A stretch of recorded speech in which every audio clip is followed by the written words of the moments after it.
வணக்கம், இது அரண்சை. நான் தேவா பாஸ்கர். மற்றும் ஒரு முறை டீப் டைவ் பாட்காஸ்ட்ல சந்திக்கிறோம். தமிழ்நாட்டில் இன்னைக்கு முக்கியமான விவாத பொருளா மாறி இருக்கக்கூடிய அந்த கொக்கைன் அப்படின்ற அந்த தலைப்பு, போதை, அதை சுற்றி இருக்கக்கூடிய பல்வேறு விஷயங்கள், அது ஏற்படுத்தக்கூடிய தாக்கம், இப்படி பல விஷயங்கள் நம்ம பேச இருக்கோம். யார் கூட பேச இருக்கோம்னா நம்மளுடைய வழக்கமான ஒரு முக்கியமான ஒரு கெஸ்ட், மனநல ஆலோசகர் தொடர் வில்லவன் ராமதாஸ் தான். வணக்கம் தொடர். வணக்கம். நானும் உங்ககிட்ட கேட்டேன், நீங்களும் இதை பத்தி பேசணுன்றதுல ஆர்வமா தான் இருந்தீங்க. முன்னாடி ஒரு போதை அப்படின்னா இப்போ சரக்கு அடிக்கிறது அதெல்லாமே இப்போ நார்மலைஸ் ஆயிடுச்சு. சரக்குன்றது ஒரு என்ஜாய்மெண்ட், எல்லாம் குடிக்கலான்றது ஒரு சமூகத்துல ஒரு மிகப்பெரிய ஒரு என்ன சொல்றது, அதிர்ச்சி விட்டக்கூடியதா கிடையாது. முன்னாடி ஒரு மாப்பிள்ள பாக்குறாங்க அப்படின்னா அந்த பையன் குடிப்பானான்றது ஒரு முக்கியமான கேள்வி. குடிக்கிற பழக்கம்லாம் இருக்கா அப்படின்றதுலாம் இப்போ நீ என்ன நம்ம நிகழ்ச்சிலாம் நம்மளே பார்க்கறோம். குடிக்கிறது ஒரு வீக்லி ஒரு 2-3 days குடிக்கலாம், ஒன்றும் பிரச்சனை கிடையாது, அதெல்லாம் சிலதான் அப்படின்னு இப்போ நார்மலைஸ் பண்ணிட்டாங்க. பெண்களே அதை ஒரு பெரிய மேட்டர்லாம் கேட்கல. இதுதான் அந்த டிரான்சாக்ஷன், சரக்கு அப்படின்ற அந்த விஷயத்துல மாறி இருக்கக்கூடியது. கஞ்சான்றது ஒரு பெரிய ஒரு போதைப் பொருளாக இருந்தது. இன்னைக்கு கஞ்சா அடிக்கிறது, கஞ்சாவெல்லாம் தாண்டி இன்னைக்கு கொக்கைன், மெத்தம்ஃபெட்டமின், அந்த மாதிரி நிறைய ஏதோ வந்துருச்சு. இன்னைக்கு முக்கியமான பேசு பொருளாக இருக்கக்கூடியது கொக்கைன் தான். அதுவும் நடிகர் ஸ்ரீகாந்த் அந்த விவகாரத்தை சிக்கியது. அதிமுகவினுடைய முக்கிய புள்ளி Prasad say no to drugs and DMK டிபில வச்சுட்டு கொக்கைன் எடுத்திருக்காப்புல. அவரு நிறைய விஷயம் நடந்திருக்கு, எல்லாம் பேசு பொருளாக மாறி இருக்கு. நீங்களும் பார்த்துட்டு இருக்கீங்க. உங்களுடைய முதல் கட்ட கருத்துல இருந்து ஆரம்பிக்கலாம். கொக்கைன் விவகாரம் எப்படி பார்க்கலாம்? இதை சினிமா துறை இருக்கு இல்லையா, மிகையா பணம் புழங்குற அந்த இடங்கள்ல எல்லாத்துலேயும் கோக்கைன் மாதிரியான ஹை அண்ட் ரொம்ப நிறைய விலை இருக்கிற போதைப் பொருட்கள் புழங்குறது உலகளாவிய ஒண்ணு. அது ரொம்ப எல்லாருக்கும் தெரிஞ்ச ரகசியம் தான். அந்த இடத்துல புழங்குறதுங்கிறது அந்த பார்ட்டி காரணம் வேற வேற சொல்ல முடியும். முதல்ல அவங்க ரேஞ்சுக்கு தானே அதை வாங்க முடியும். சும்மா வெறும் இப்போ ஏன் ஸ்டார் ஹோட்டலில் தங்குறாங்க, ஏன் ரேஞ்சுக்கு இருக்கணுன்ற அது போதைப் பொருள்லேயே அது வரலாம். இது இது போதைப் பொருள் பயன்படுத்துறதுங்கிறதோட நம்ம ஹிஸ்டரி, சினிமாக்காரங்க ஏன் நிறைய அவங்களுக்கு போகுதுன்னு சொன்னா காசு இருக்கு, அவங்கள்ட்ட பணம் இருக்கு. முதல்ல பணம், அடுத்ததா அவங்க வாழ்ற ஒரு துண்டிக்கப்பட்ட ஒரு வாழ்க்கை இருக்கு இல்லையா. இப்போ பொது சமூகத்துல இருந்து விலகி அவங்க ஒரு இதுக்குள்ள அடைச்சிட்டு வாழ்றாங்க. அங்க அவங்களோட டைமிங் இன்னொரு பிரச்சனை. அவங்க நாம ராத்திரி நேரத்துல முடிச்சிருந்தது பண்ணணும், பகல்ல தூங்கணும், அலைச்சல், அவங்களோட ஒர்க்கை டிமாண்ட் பண்ணுதுன்றீங்க. அது ஒரு ரீசன். அது அவங்களோட வழக்கமான இதுல. அப்ப என்ன ஆகும்னா, இயல்பான உலகத்துல இருந்து அவங்க இயல்பான உலகத்துல அவங்க வாழலையா? சினிமா துறையில இருக்கவங்க பெரும்பாலும் பிஸியா இருக்கிறவங்க வாழ முடியாது. அது ஒரு இது இருக்கு. அண்ட் அந்த துண்டிச்சுக்கிறதுனால வர்ற வெறுமை இருக்குல்ல, வெளிப்படையா சொல்லணும்னா ஒரு பாசாங்கத்தனமான ஒரு வாழ்க்கை. ஸோ அவர்கள் அதை நாடி போறதுக்கு, அதை விடவும் முக்கியம் ஒரு குரூப் தேவைங்கிற ஒண்ணு. நீங்க அதனாலதான் அந்த பார்ட்டி போறது, பார்ட்டியில டான்ஸ் ஆடுறதுக்கு, பார்ட்டி ட்ரக்ஸ்ன்றதெல்லாம் ஒண்ணு சொல்லுவாங்க, மிகை உற்சாகத்துல ஆடுறதுக்கு. சிலர் வேலை செய்யறதுக்கு போதைப் பொருளை பயன்படுத்துறது உண்டு. நம்ம முரட்டுத்தனமா வேலை செய்யலாம் அப்படின்னு சொல்லிட்டு. எனக்கு ஒரு பத்திரிகைக்காரர் சொன்னாரு, அவரு 20 வருஷம் முன்னாடி அவர் காலேஜ்ல சென்னையில படிச்ச போது மனநல மருந்துகள் சில இதை வாங்கி அதை போட்டுக்குவாங்களாம், தூக்கம் வராது, தூக்கம் வராம படிக்கலாம், நான் ஸ்டாப்பா படிக்கலாம் அப்படின்லாம் சொல்லியிருக்காங்க. அது என்ன வாங்கி போட்டுப்பாங்களாம்? இந்த சைக்காட்ரிக் மெடிசன் இருக்கு இல்லையா. சில சமயம் உங்களை தூங்க வைக்கிறதுக்காக சில மருந்துகள் தூங்க வைக்கும், சில மருந்துகள் உங்களை கொஞ்சம் ஆக்டிவா இருக்க வைக்கும். நீங்க டல்லா இருக்கிறவங்கள அவங்களை ஆக்டிவா இருக்க வைக்கணும்ல, அந்த மாதிரி மருந்து ஏதோ ஒன்று, எனக்கு அது ட்ரக் நேம் தெரியல. இப்படி சினிமா துறையில முக்கியமா ஒண்ணுதான், அவர்கள் துண்டிச்சுக்கிற அவர்களுடைய வாழ்க்கை முறை அந்த எக்ஸைட்மெண்ட் தேவைப்படுதுல, அந்த ஹை இது தேவைப்படுது, உற்சாகத்தின் அதிகம் தேவைப்படுதுல. ஏன்னா இயல்பான மகிழ்ச்சியை அவங்க பர்பஸ்ஃபுல்லா அந்த பந்தாவுக்காகவோ அல்லது இயலாமலோ அதை தவிர்க்க வேண்டியது. இதுல ஃபர்ஸ்ட்ல ஒரு இயல்பான வாழ்க்கை அவங்களுக்கு இல்லை அப்படின்றத எப்படி அதுக்கு எக்ஸ்பிளைன் பண்ண முடியுமா? நம்மலாம் என்ன மாதிரி வாழ்க்கையை வாழ்ந்துட்டு இருக்கோம், இப்படி ஒரு பிரபலமாக இருக்கக்கூடியவங்க சினிமா துறை மாதிரியான அல்லது ரொம்ப ஹை எண்டான ஒரு வேலையை பார்த்துட்டு இருக்கவங்க, அவங்க எப்படியான வாழ்க்கையை வாழ்ந்துட்டு இருக்காங்க? பப்ளிக்ல போறதுங்கிறதே இருக்கு இல்லையா, அதுவே ரெஸ்ட்ரிக்ட் ஆனதுதான், உங்களுக்கு அது தடை செய்யப்பட்டிருக்கு. அதனால என்ன, பல நடிகர்கள், பாலிவுட் நடிகர்கள் வீக்கெண்டுக்கு துபாய் போயிடுறாங்க. துபாயில போய் அது வீக்கெண்டை வாழ்ந்துட்டு ரிட்டர்ன் வர்றாங்க. அதனாலதான் வெளிநாடுகளுக்கு போறது நார்மலா வராங்க, நார்மல் மனிதரா. ஓகே, அங்க பெரிய பிரச்சனை இல்லை. இது ஒரு காரணம். பிறகு அதனால நீங்க சமூகத்தை ஒரு நார்மல் மனிதரா இல்லாம இருக்கிறது அவ்வளோ ஒரு மன அழுத்தத்தை ஏற்படுத்தும். கண்டிப்பா இருக்கும். ஆமா, ஏன் ஜெயிலே உங்களுக்கு சாப்பாடு கிடைக்குது, ஆனா உங்களால நினைச்ச நேரத்துக்கு நினைச்சதை செய்ய முடியாது அப்படிங்கிறது அங்க ஒரு ரெஸ்ட்ரிக்ஷன் இருக்குல்ல. உங்களுடைய நீங்க விரும்பின வாழ்க்கையை வாழ்றதுக்கான ஒரு தடை ஒண்ணு இருக்குல்ல. முகத்தை மறைச்சிக்க வேண்டியிருக்கு, ஒரு இது கூட கேமராக்கள் துரத்திட்டு வர ஒரு பிரச்சனை இருக்கு. அதை விடவும் முக்கியம் சேர்க்கை. உங்களோட சரௌண்டிங் தான் நீங்க குட்டிச்சோரா போறது உருப்பிடுறதுக்கான முக்கியமான சப்ளையா இருக்கும். இப்போ அங்கே வந்து ஈஸியாக கிடைக்குதுன்னு வச்சுக்கோங்க. அந்த போட்டி ஒன்று இருக்கும், அந்த ரேஸ்ல முன்னாடி போறது. அங்க அங்க கண்ணுக்கு தெரியாத ஒரு போட்டி நடக்குதுல்ல, சிவகார்த்திகேயன்லாம் அழுதார்ல. இவங்க நேரடியாக பேசிக்க மாட்டாங்க. என்ன யாரும் ஒழிக்க முடியாதுடான்னு இவர் பேசுவார், எவனு தெரியாது.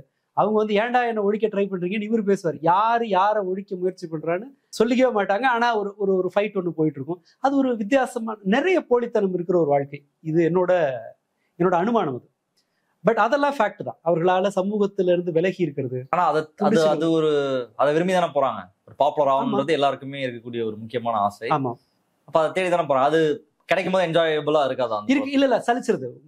ஏன் இப்போ அது என்ன ஆகுதுன்னு சொன்னா, மற்ற எல்லாமே இயல்பா இருக்கு. நீங்களோ நானோ ரொம்ப கஷ்டப்பட்டு உங்களுக்கு எனக்கும் கிடைக்கிற ஒரு விஷயம் அவங்களுக்கு ஜஸ்ட் லைக் தட்னு கிடைச்சிரும். பெரிய வீடு, மற்ற வசதி, நினைக்கிற கார் எல்லாமே உடனே கிடைச்சிருது. ஈவன் மற்றவர்கள் ரொம்ப கஷ்டப்பட்டு அடைய விரும்புகிற பணம் சாராத விஷயங்களை கூட அவங்களோட ஃபேமை வச்சுட்டு அவங்களால அடைய முடியும். சரி, எல்லாமே நார்மலா கிடைக்குதுங்கும் போது ஒரு அச்சீவ்மெண்ட்டுக்கு ஏதாவது ஒன்று புதுசா டிஃப்ரெண்டா ஒரு த்ரில் தர்ற மாதிரியான ஒரு செயலை செய்யணும் அப்படின்னு அவங்க போகணும்னு விருப்பம் இருக்கு இல்லையா? அது ட்ரக்கை நோக்கி இழுத்துட்டு போகலாம். இது மாதிரி சின்னதா நிறைய ஃபேக்டர் அதுல வந்து வேலை செய்யும். இதுல கூட 2-3 முறை அவங்க கொடுத்தாங்க, அடுத்த முறை நானே கேட்கிற அளவுக்கு அடிமை ஆயிட்டேன் அப்படின்னு சொல்லி ஸ்ரீகாந்த் சொன்னதா செய்தி பரவலா எல்லா இடத்துலயும் வந்திருக்கிற செய்தி. இதோட எனக்கு 10 லட்சமோ 20 லட்சமோ காசு வரணும், 10 லட்சம் ரூபாய் பாக்கி தரணும், இந்த காசுக்கு பதிலா நான் கொக்கைன் கொடுத்து கழிச்சுக்கிறேன் அப்படின்னு சொல்லி அப்படி சொன்ன மாதிரி தெரியல. பட் கேட்கும்போது பணத்தை கேட்கும் போதெல்லாம் கோகைன் கொடுத்தாரு. 1 கிராம் 12,000 ரூபாய். பாடகி சுசித்ரா என்ன சொல்றாங்கன்னா, அது லோ குவாலிட்டி கோகைன், அது 30,000 ரூபாய்லாம் போகும், ஹை குவாலிட்டின்னு சொல்லி அவங்க வெரைட்டிஸ் எல்லாம் சொல்றாங்க. எனக்கு தெரியல இந்த இதுல எல்லா பார்ட்டிலே இந்த சில்வர் தட்டுல நார்மல்னு சொல்றாங்களா? சில்வர் தட்டுல கொண்டு வந்து அவங்க மட்டும் சொல்லலையே, இவரு நார்மல்னு சொல்லியிருக்காரு, சீமான் சொல்லியிருக்காரு, நிறைய பேர் யூஸ் பண்றாங்க. தம்பி பாவம் ஸ்ரீகாந்த் மாட்டிக்கிட்டான், அண்ணன் யாரும் மாட்டாலும் காப்பாத்தான் பண்றாங்க, அது அவர் சொல்லியிருக்காரு. விஜய் ஆண்டனி சொல்லியிருக்காரு, ஆமா சினிமால அது வழக்கமானதுதான் அப்படின்னு சொல்லிட்டு. வெறுமனே இப்ப சினிமான்னு மட்டும் நாம அதை ஒதுக்கி வைக்க முடியாது. சுஷாந்த் சிங் ராஜ்புட் கேஸ்லயுமே இது ஒரு முக்கியமான ரொம்ப சாதாரண ஊர்கள்ல புழக்கத்துல இருக்குது கோகைன் வரைக்கும். நீங்க பணம் செலவு பண்ண தயாரா இருந்தா எல்லா இடத்துலயும் அது வந்துடும். அதோட இன்னொரு பிரச்சனை என்னன்னா, கோகைன் மாதிரியான போதைப் பொருட்களை பயன்படுத்துறவர்கள் வந்து அதை சப்ளை பண்றவங்களாவும் மாறிதான் ஆகணும், மறைமுகமா. இப்போ அடிமை ஆயிட்டீங்கன்னு சொன்னா நீ இதை கொண்டு போய் அவர்கிட்ட கொடுத்தா தான் நான் உனக்கு தருவேன்னு சொன்னா என்ன பண்ண முடியும்? இல்ல நீங்க எடுத்துட்டு கொண்டு சேர்த்துருங்க அப்படின்னு சொல்லி கொடுத்தா மறுக்கவே முடியாது. அவங்க கைத்துல மாட்டின மாதிரிதான். அவங்க சொல்றத அநேகமா கேட்கிற அளவுக்கு போயிடும். சிலர் தப்பிக்கலாம், பட் சிலர் வந்து இந்த மாதிரி நடிகர்கள் வந்து மாற்றுறதை வந்து தவிர்க்க முடியாது. பல சமயங்கள்ல அது ஒரு, ஏன்னா அவங்க எடுத்துட்டு போகும்போது பிடிபட வாய்ப்பு இல்லை. ஒரு தென்னாப்பிரிக்க மாடல் பொண்ணு ஒருத்தவங்க, அவங்க தன்னோட பாய் ஃப்ரெண்டோட விமானத்துல பயணிக்கிறாங்க பிலிப்பைன்ஸ் அந்த சைட்ல. போகும்போது அவங்க மாடல்ங்கிறதுனால செக் பண்ண மாட்டாங்கன்ற தைரியத்துல எடுத்துட்டு போறாங்க. இதுல எடுத்து அது மாதிரி நிறைய பேர் மாட்டிருக்காங்க. அதுக்கு பேர் அது ரொமான்ஸ் ஸ்கேம்னு நினைக்கிறாங்க. யாரோ ஒருத்தர் என்ன பண்ணுவான்னா, கனடால இருந்து ஒரு டாக்டர் ஒருத்தர் இந்த பொண்ணுக்கு மெயில் பண்ணுவார், இல்ல சோசியல் மீடியால கனெக்ட் பண்ணுவாங்க, நீங்க நல்லா இருக்கீங்க அப்படி இப்படின்னு சொல்லி ஜென்ரலா டிஸ்கஸ் பண்ணுவாங்க. டிஸ்கஸ் பண்ணிட்டு அதன் பிறகு கொஞ்சம் கொஞ்சமா அது லவ்வுக்கு போகும். லவ் போன பிறகு அவர் தன்னை டூர் போறது அது இதெல்லாம் இவங்களோட ஏஜுக்கு தகுந்த மாதிரி, இவங்களோட ஸ்டேட்டஸ்க்கு தகுந்த மாதிரியான கேரக்டர்ல அந்த நபர் அறிமுகமாவாங்க, போட்டோலாம் அனுப்புவாங்க. அந்த லவ் டெவலப் ஆகும். ஒரு கட்டத்துல வந்து அந்த பார்க்கணுங்கிற ஆர்வம் இருக்கும் போது அவங்க என்ன பண்ணுவாங்கன்னா, நான் ஏர் டிக்கெட் போட்டு தரேன் வந்துரு அப்படின்னு சொல்லுவாங்க. இல்ல ஏர் டிக்கெட் நீ போட்டுக்க, ஏதோ ஒன்று மாதிரி நடக்கும். கிளம்பி அவங்க வரும்போது என் ஃப்ரெண்ட் அங்க இருப்பாங்க, அந்த பேக்கை வாங்கிட்டு வந்துரு, நான் இங்க உனக்கு கிஃப்டோட நான் இங்க வெயிட் பண்றேன் ஜப்பான்ல, அங்க இங்கன்னு ஏதோ ஒன்று இருக்கும். இவங்க கிளம்பி பேக் எல்லாம் எடுத்து, ஆமா இதோட நெட்வொர்க் எங்க இருக்குன்னு சொன்னா, இந்த ரொமான்ஸ் ஸ்கேம் நடத்துற கும்பல் எங்க இருக்குன்னா ஆப்பிரிக்கால, கானா, அந்த இங்கிலீஷ் பேசுற நாடுகள்ல இருக்கும். அது ஒரு ஃபேக்டரி மாதிரி நடக்கும். முதல்ல என்ன பண்ணுவாங்கன்னா, முதல்ல டார்கெட்டை கண்டுபிடிக்கிற ஆட்கள் இருப்பாங்க. அவங்க என்ன பண்ணுவாங்கன்னா, பேசிக் டெக்ஸ்ட் இருக்கும் அவங்களுக்கு, அதை டைப் பண்ணி ஃப்ரெண்ட்ஷிப்பை வந்து டெவலப் பண்ணுவாங்க. ஃபர்தரா அந்த ஃப்ரெண்ட்ஷிப் க்ளோஸா போகும்போது என்ன பண்ணுவாங்கன்னா, ஹண்டர்னு அடுத்த ஸ்டேஜுக்கு அனுப்புவாங்க. அவன் என்ன செய்வான்னு சொன்னா, இன்னும் அந்த கான்வர்சேஷனை டெவலப் பண்ணிட்டு போவான். லவ்ங்கிற ஸ்டேஜுக்கு வந்தோடனே நல்ல ரைட்டிங் ஸ்கில் இருக்கிற இதுல வந்து கிராஃபிக் டிசைனர்ஸ் உண்டு, மற்ற டாக்குமெண்ட்டை ரெடி பண்ணி ப்ரெசென்ட் பண்றவங்க உண்டு. ஒரு ஸ்கேம் ஒன்று நான் கேட்டேன், ஒருத்தர் லவ் டெவலப் ஆகுது, கிட்டத்தட்ட ஒரு கல்யாணம் பண்ணிக்கலாங்கிற முடிவுக்கு வரும்போது இந்த நபர் நெத்தியில துப்பாக்கியை வச்சு நான் அந்த மாதிரி ஒரு சர்வீஸ்க்காக வந்தேன் ஈராக்குக்கு, இங்கே மாட்டிக்கிட்டேன், தீவிரவாதிகள்கிட்ட மாட்டிக்கிட்டேன், இந்த இந்த அட்ரஸ்க்கு எனக்கு பணம் அனுப்பு, இல்லாட்டி என்னை கொண்டுடுவாங்க, இவனை கொண்டுடுவேன் அப்படின்னு சொல்லி என்ன கொண்டுடுவாங்க, இல்லை இவனை கொண்டு, அந்த மாதிரி ஒரு மெயில் இவங்களுக்கு வருது. இவங்க மொத்தமாக வலிச்சு தொடச்சு பணத்தை அனுப்புகிறாங்க, அப்ஸ்காண்ட். இது மாதிரி ரொமான்ஸை பயன்படுத்தி திருட்டு இது போதைப்பொருள் திருடுறது உண்டு, போதைப்பொருள் கடத்துறது உண்டு. இப்படி அந்த மாடல் பிலிப்பைன்ஸில் மாட்டிக்கிட்டு 50 வருஷம் இம்ப்ரிசன்மெண்ட்ல இருக்காங்க. மாசம் ஒரு வாட்டி அவங்க அம்மாவுக்கு, சவுத் ஆப்பிரிக்கால இருக்கிற அவங்க அம்மா இதுல நீங்க சொல்ல வர்றதுன்றது அப்படி யூஸ் பண்றவங்க இந்த காற்றலுக்குள்ளேயும் மாட்டிப்பாங்க. மாற்றுறதுக்கு பரிபூர்ணமா வாய்ப்பு உண்டு, மறுக்க முடியாது. அதிர்ஷ்டம் தான் இதாகலாம், அல்லது வேற மாதிரியான அது டிராபிக்கு எனக்கு தெரிஞ்சு இவர்களை பயன்படுத்துறதை தவிர்க்க முடியாது. ஒருத்தர் இன்னொருத்தட்ட கொண்டு, அதான் சேஃப் இல்லையா? ஒருத்தன் திருடுறவன் எல்லாத்தையும் கையில எடுத்துட்டு போய் ரொம்ப காஸ்ட்லியானது ஒண்ணு, அன்னொன்னு ஒரே ஆள்ல எடுத்துட்டு போறான்னா மாட்டிக்குவான்ல. இப்ப இவங்கன்னா இவங்களோட நெட்வொர்க்கு இவங்களுக்கு சப்ளை பண்ணலாம், ஒன்னுல இருந்து ஒண்ணு. இது எம்எல்ஏ மாதிரி தான், ஒருத்தர் மூலமா தான் இன்னொருத்தருக்கு போய் ஆகணும். பெரும்பாலும் போதைப் பொருட்கள் அல்லது ஆல்கஹால், சிகரெட், இது எல்லாமே உங்களோட பீர் குரூப்ல இருந்து, உங்களுடைய சக வயது நண்பர்கள்ட்ட இருந்து தான் இது அறிமுகமாகும்.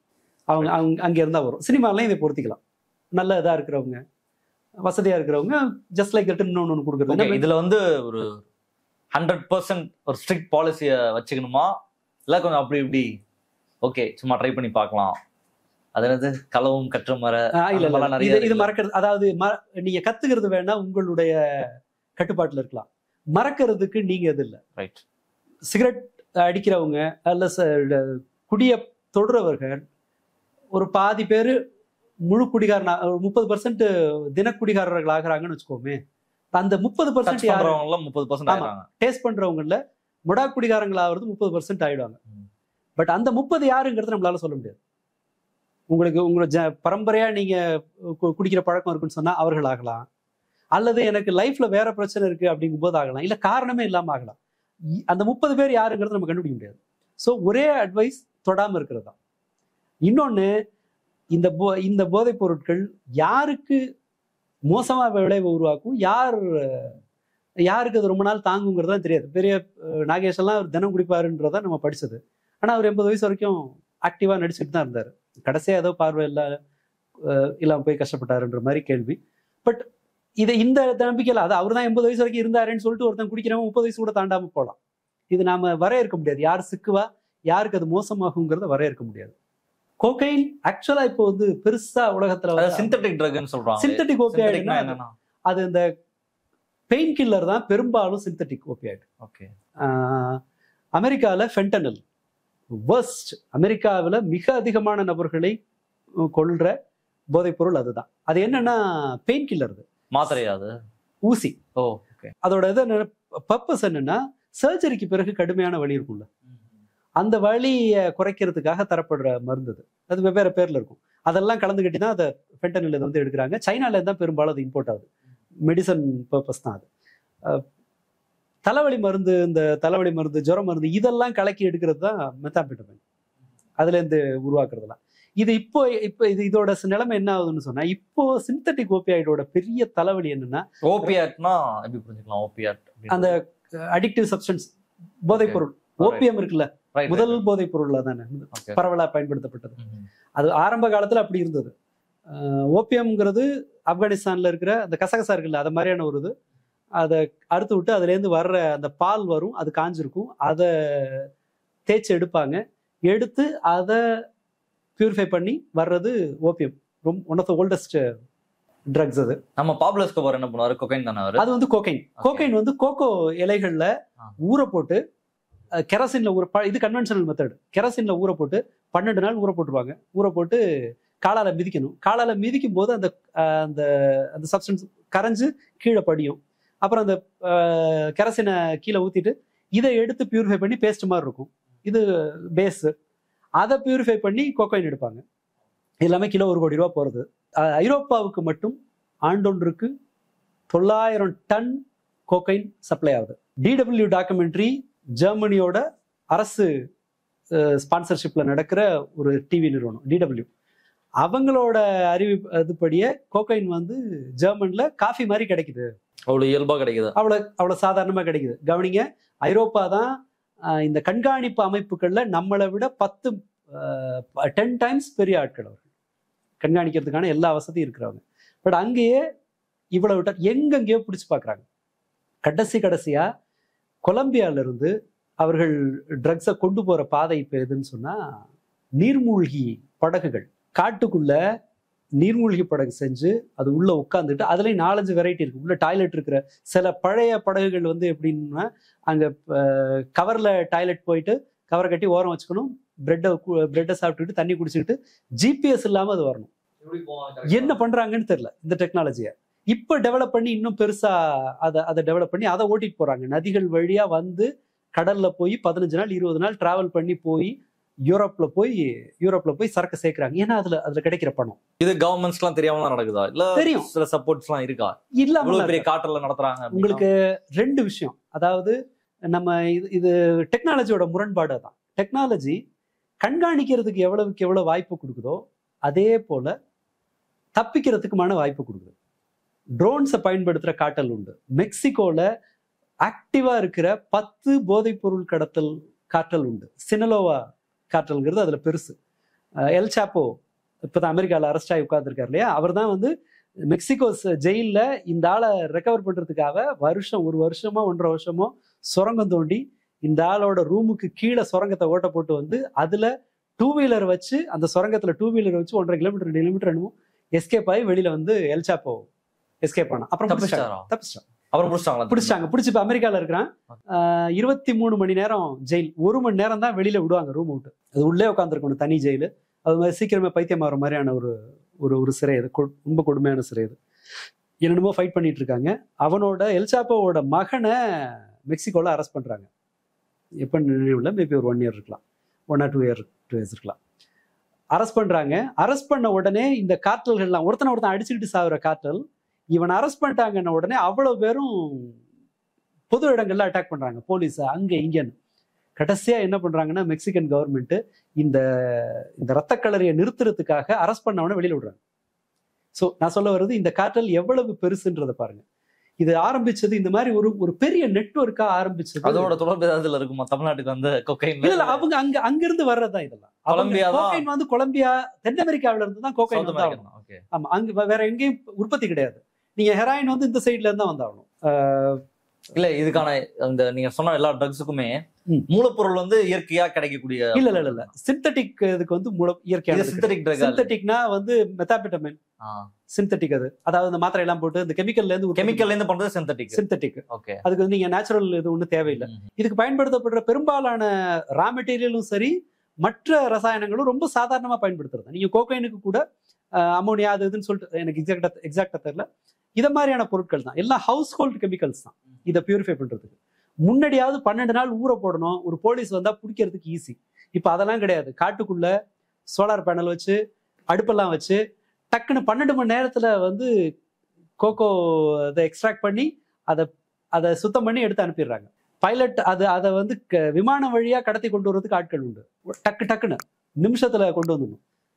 அதே போல கேஷ் தான் அந்த இடத்துல டீல் ஆகுது. இப்போ கிரிப்டோ கரன்சி வந்த பிறகு டெக்னாலஜி பேசிட்டு இருந்தோம் இல்லையா, கிரிப்டோ கரன்சி இந்த வணிகத்தை இன்னும் இலகுவாக்குது. முன்னாடி நீங்க பெட்டியில தூக்கிட்டு போகணும். பாப்லோ எஸ்கோபாரோட ஒரு ஸ்டோரி ஒன்று சொல்லுவாங்க. அவங்களோட பெரிய சேலஞ்சா இருந்தது எதுன்னா, பணம் வந்துகிட்டே இருக்கும். ஒரு நாளைக்கு $60 மில்லியன் வருமானம், ஃபுல்லா கேஷ். அப்போ 1970களோட எண்ட் இல்லையா, முழுக்கவே கேஷ் தான் உங்களுக்கு வரும். இந்த கேஷை ஒரு நாளைக்கு $60 மில்லியன் சொன்னா பணம் செலவெல்லாம் போக பணம் மிஞ்சிக்கிட்டே இருக்கும்ல, பாதிக்கு மேல. ப்ராஃபிட் எப்படி 10 மடங்கு 20 மடங்கு இருக்கும் இல்லையா. என்ன பண்றாங்கன்னா வீடு வாங்கி வீட்டுல செவுத்த உடைச்சு அது உள்ள வந்து பணத்தை திணிக்கிறாங்க. அந்த பணத்துல 15-20% என்ன ஆகுதுன்னா மாய்ச்சர்னால அந்த ஈரப்பதம் எலி கடிச்சு பணம் வீணா போகுது. இந்த எலிகிட்ட இருந்து காப்பாத்துறது எப்படின்னு எஸ்கோபாரோட தம்பியோ மச்சானோ யாரோ ஒருத்தர் ரிசர்ச் பண்ணி பார்த்துட்டு இது சுத்தப்படாது, இது வந்து ஒரு இந்த தொழிலோட டேமேஜ் கணக்குல சேர்த்துடணும், ஒன்றும் பண்ண முடியாதுன்னு சொல்லிட்டு எலி கடிக்க விட்டானுங்க பணத்தை. பல 100 கோடி இதுல போயிருக்கு. ஒரு கவர்மெண்ட்டே நடத்தினா, கிட்டத்தட்ட ஒரு பேரலா கவர்மெண்ட்டே நடத்தினார். இருந்தாலும் இப்போ வாரி இறக்கிறது பணம். இன்ஃபேக்ட் வந்து மந்த்லி சேலரி உண்டு, லீவ் உண்டு. அவரோட கார்ட்டல்ல மெடலின் கார்ட்டல் நினைக்கிறேன் அவங்க பேரு. அதோட கவுண்டர் அதவே எப்படி பிடிச்சாங்கன்னு சொன்னா, பாப்லோ எஸ்கோபார் எப்படி காலி பண்ணாங்கன்னா, அந்த போதைப்பொருள் உற்பத்தி எல்லாம் நிறுத்தி எல்லாம் ஒன்றும் பண்ண முடியல. அவங்களுக்கு ரைவல் கார்ட்டல் இருக்கு இல்லையா, காலி கார்ட்டல், அவனுங்க கூட சேர்ந்துக்கிட்டு இந்த ஆளால செத்தவங்க எல்லாம் இருக்காங்க இல்லையா, அந்த குடும்பத்தை எல்லாம் டைப் வச்சுக்கிட்டு தான் சிஐஏவும் கொலம்பியன் போலீஸும் அப்படித்தான் இவரை வந்து கண்டுபிடிச்சாங்க. முதல்ல ஒரு அக்ரிமெண்ட்டை போட்டு இந்த ஆளுக்கு சொகுசா வந்து ஒரு ஜெயில எல்லாம் வச்சு கொடுத்து அதுல அவரே கட்டி ஒரு ஜெயில். அவர் கட்டினாரா எனக்கு அது தெரியல. இல்ல நார்த் கோஸ்ட்ல அப்படிதான் காமிச்சாங்க. ஓகே, இருக்கலாம், உண்மையா இருக்கும். அந்த நல்ல சொகுசான ஒரு ஜெயில உட்காந்துட்டு அங்க உட்காந்து நம்ம சும்மா இல்ல, திரும்பவும் அந்த கடத்தலை பண்ணின உடனே இது சுத்தப்படாதுன்னு சொல்லிட்டு தான் நடவடிக்கை எடுக்க போறாங்கன்னு தான் எஸ்கேப் ஆகுது. ஸோ அப்பவும் கூட நீங்க வந்து இன்னொரு கார்ட்டலுக்கு சோறு போட்டு தான் இவங்களை வந்து ஒழிக்க வேண்டிய. கார்ட்டெல்லாம் ஒழிக்க முடியல, கார்ட்டெல்லாம் அதை ஒழிக்க முடியல. இப்போ மெக்சிகோ 10க்கு மேல கார்ட்டல் நடக்கிறாங்க. அதுல வந்து சினலோவா தான் டாப். முன்னாடி அவன் என்ன பண்ணான்னா பார்டர்ல இருந்து தாண்டி கொண்டு போய் கொடுத்துட்டு இருந்தான். இப்ப அந்த கஷ்டம்லாம் கிடையாது.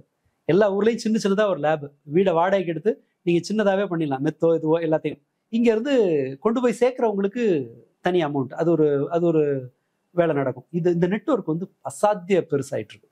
ட்ரோன் வைக்கிறாங்க, நீர்மூழ்கி கப்பல் வைக்கிறாங்க, எதுதான் கிடையாது. டெக்னாலஜியை ட்ரக் ஃப்ரீ கண்ட்ரி அப்படின்னு எதுவும் இல்ல. ட்ரக் ஃப்ரீ கண்ட்ரி ஸ்ட்ரிக்ட் ஒரு பாலிசி அப்படி எனக்கு இப்போதைக்கு அது ப்ராக்டிகலி இம்பாசிபிள்னு தான் நான் நினைக்கிறேன்.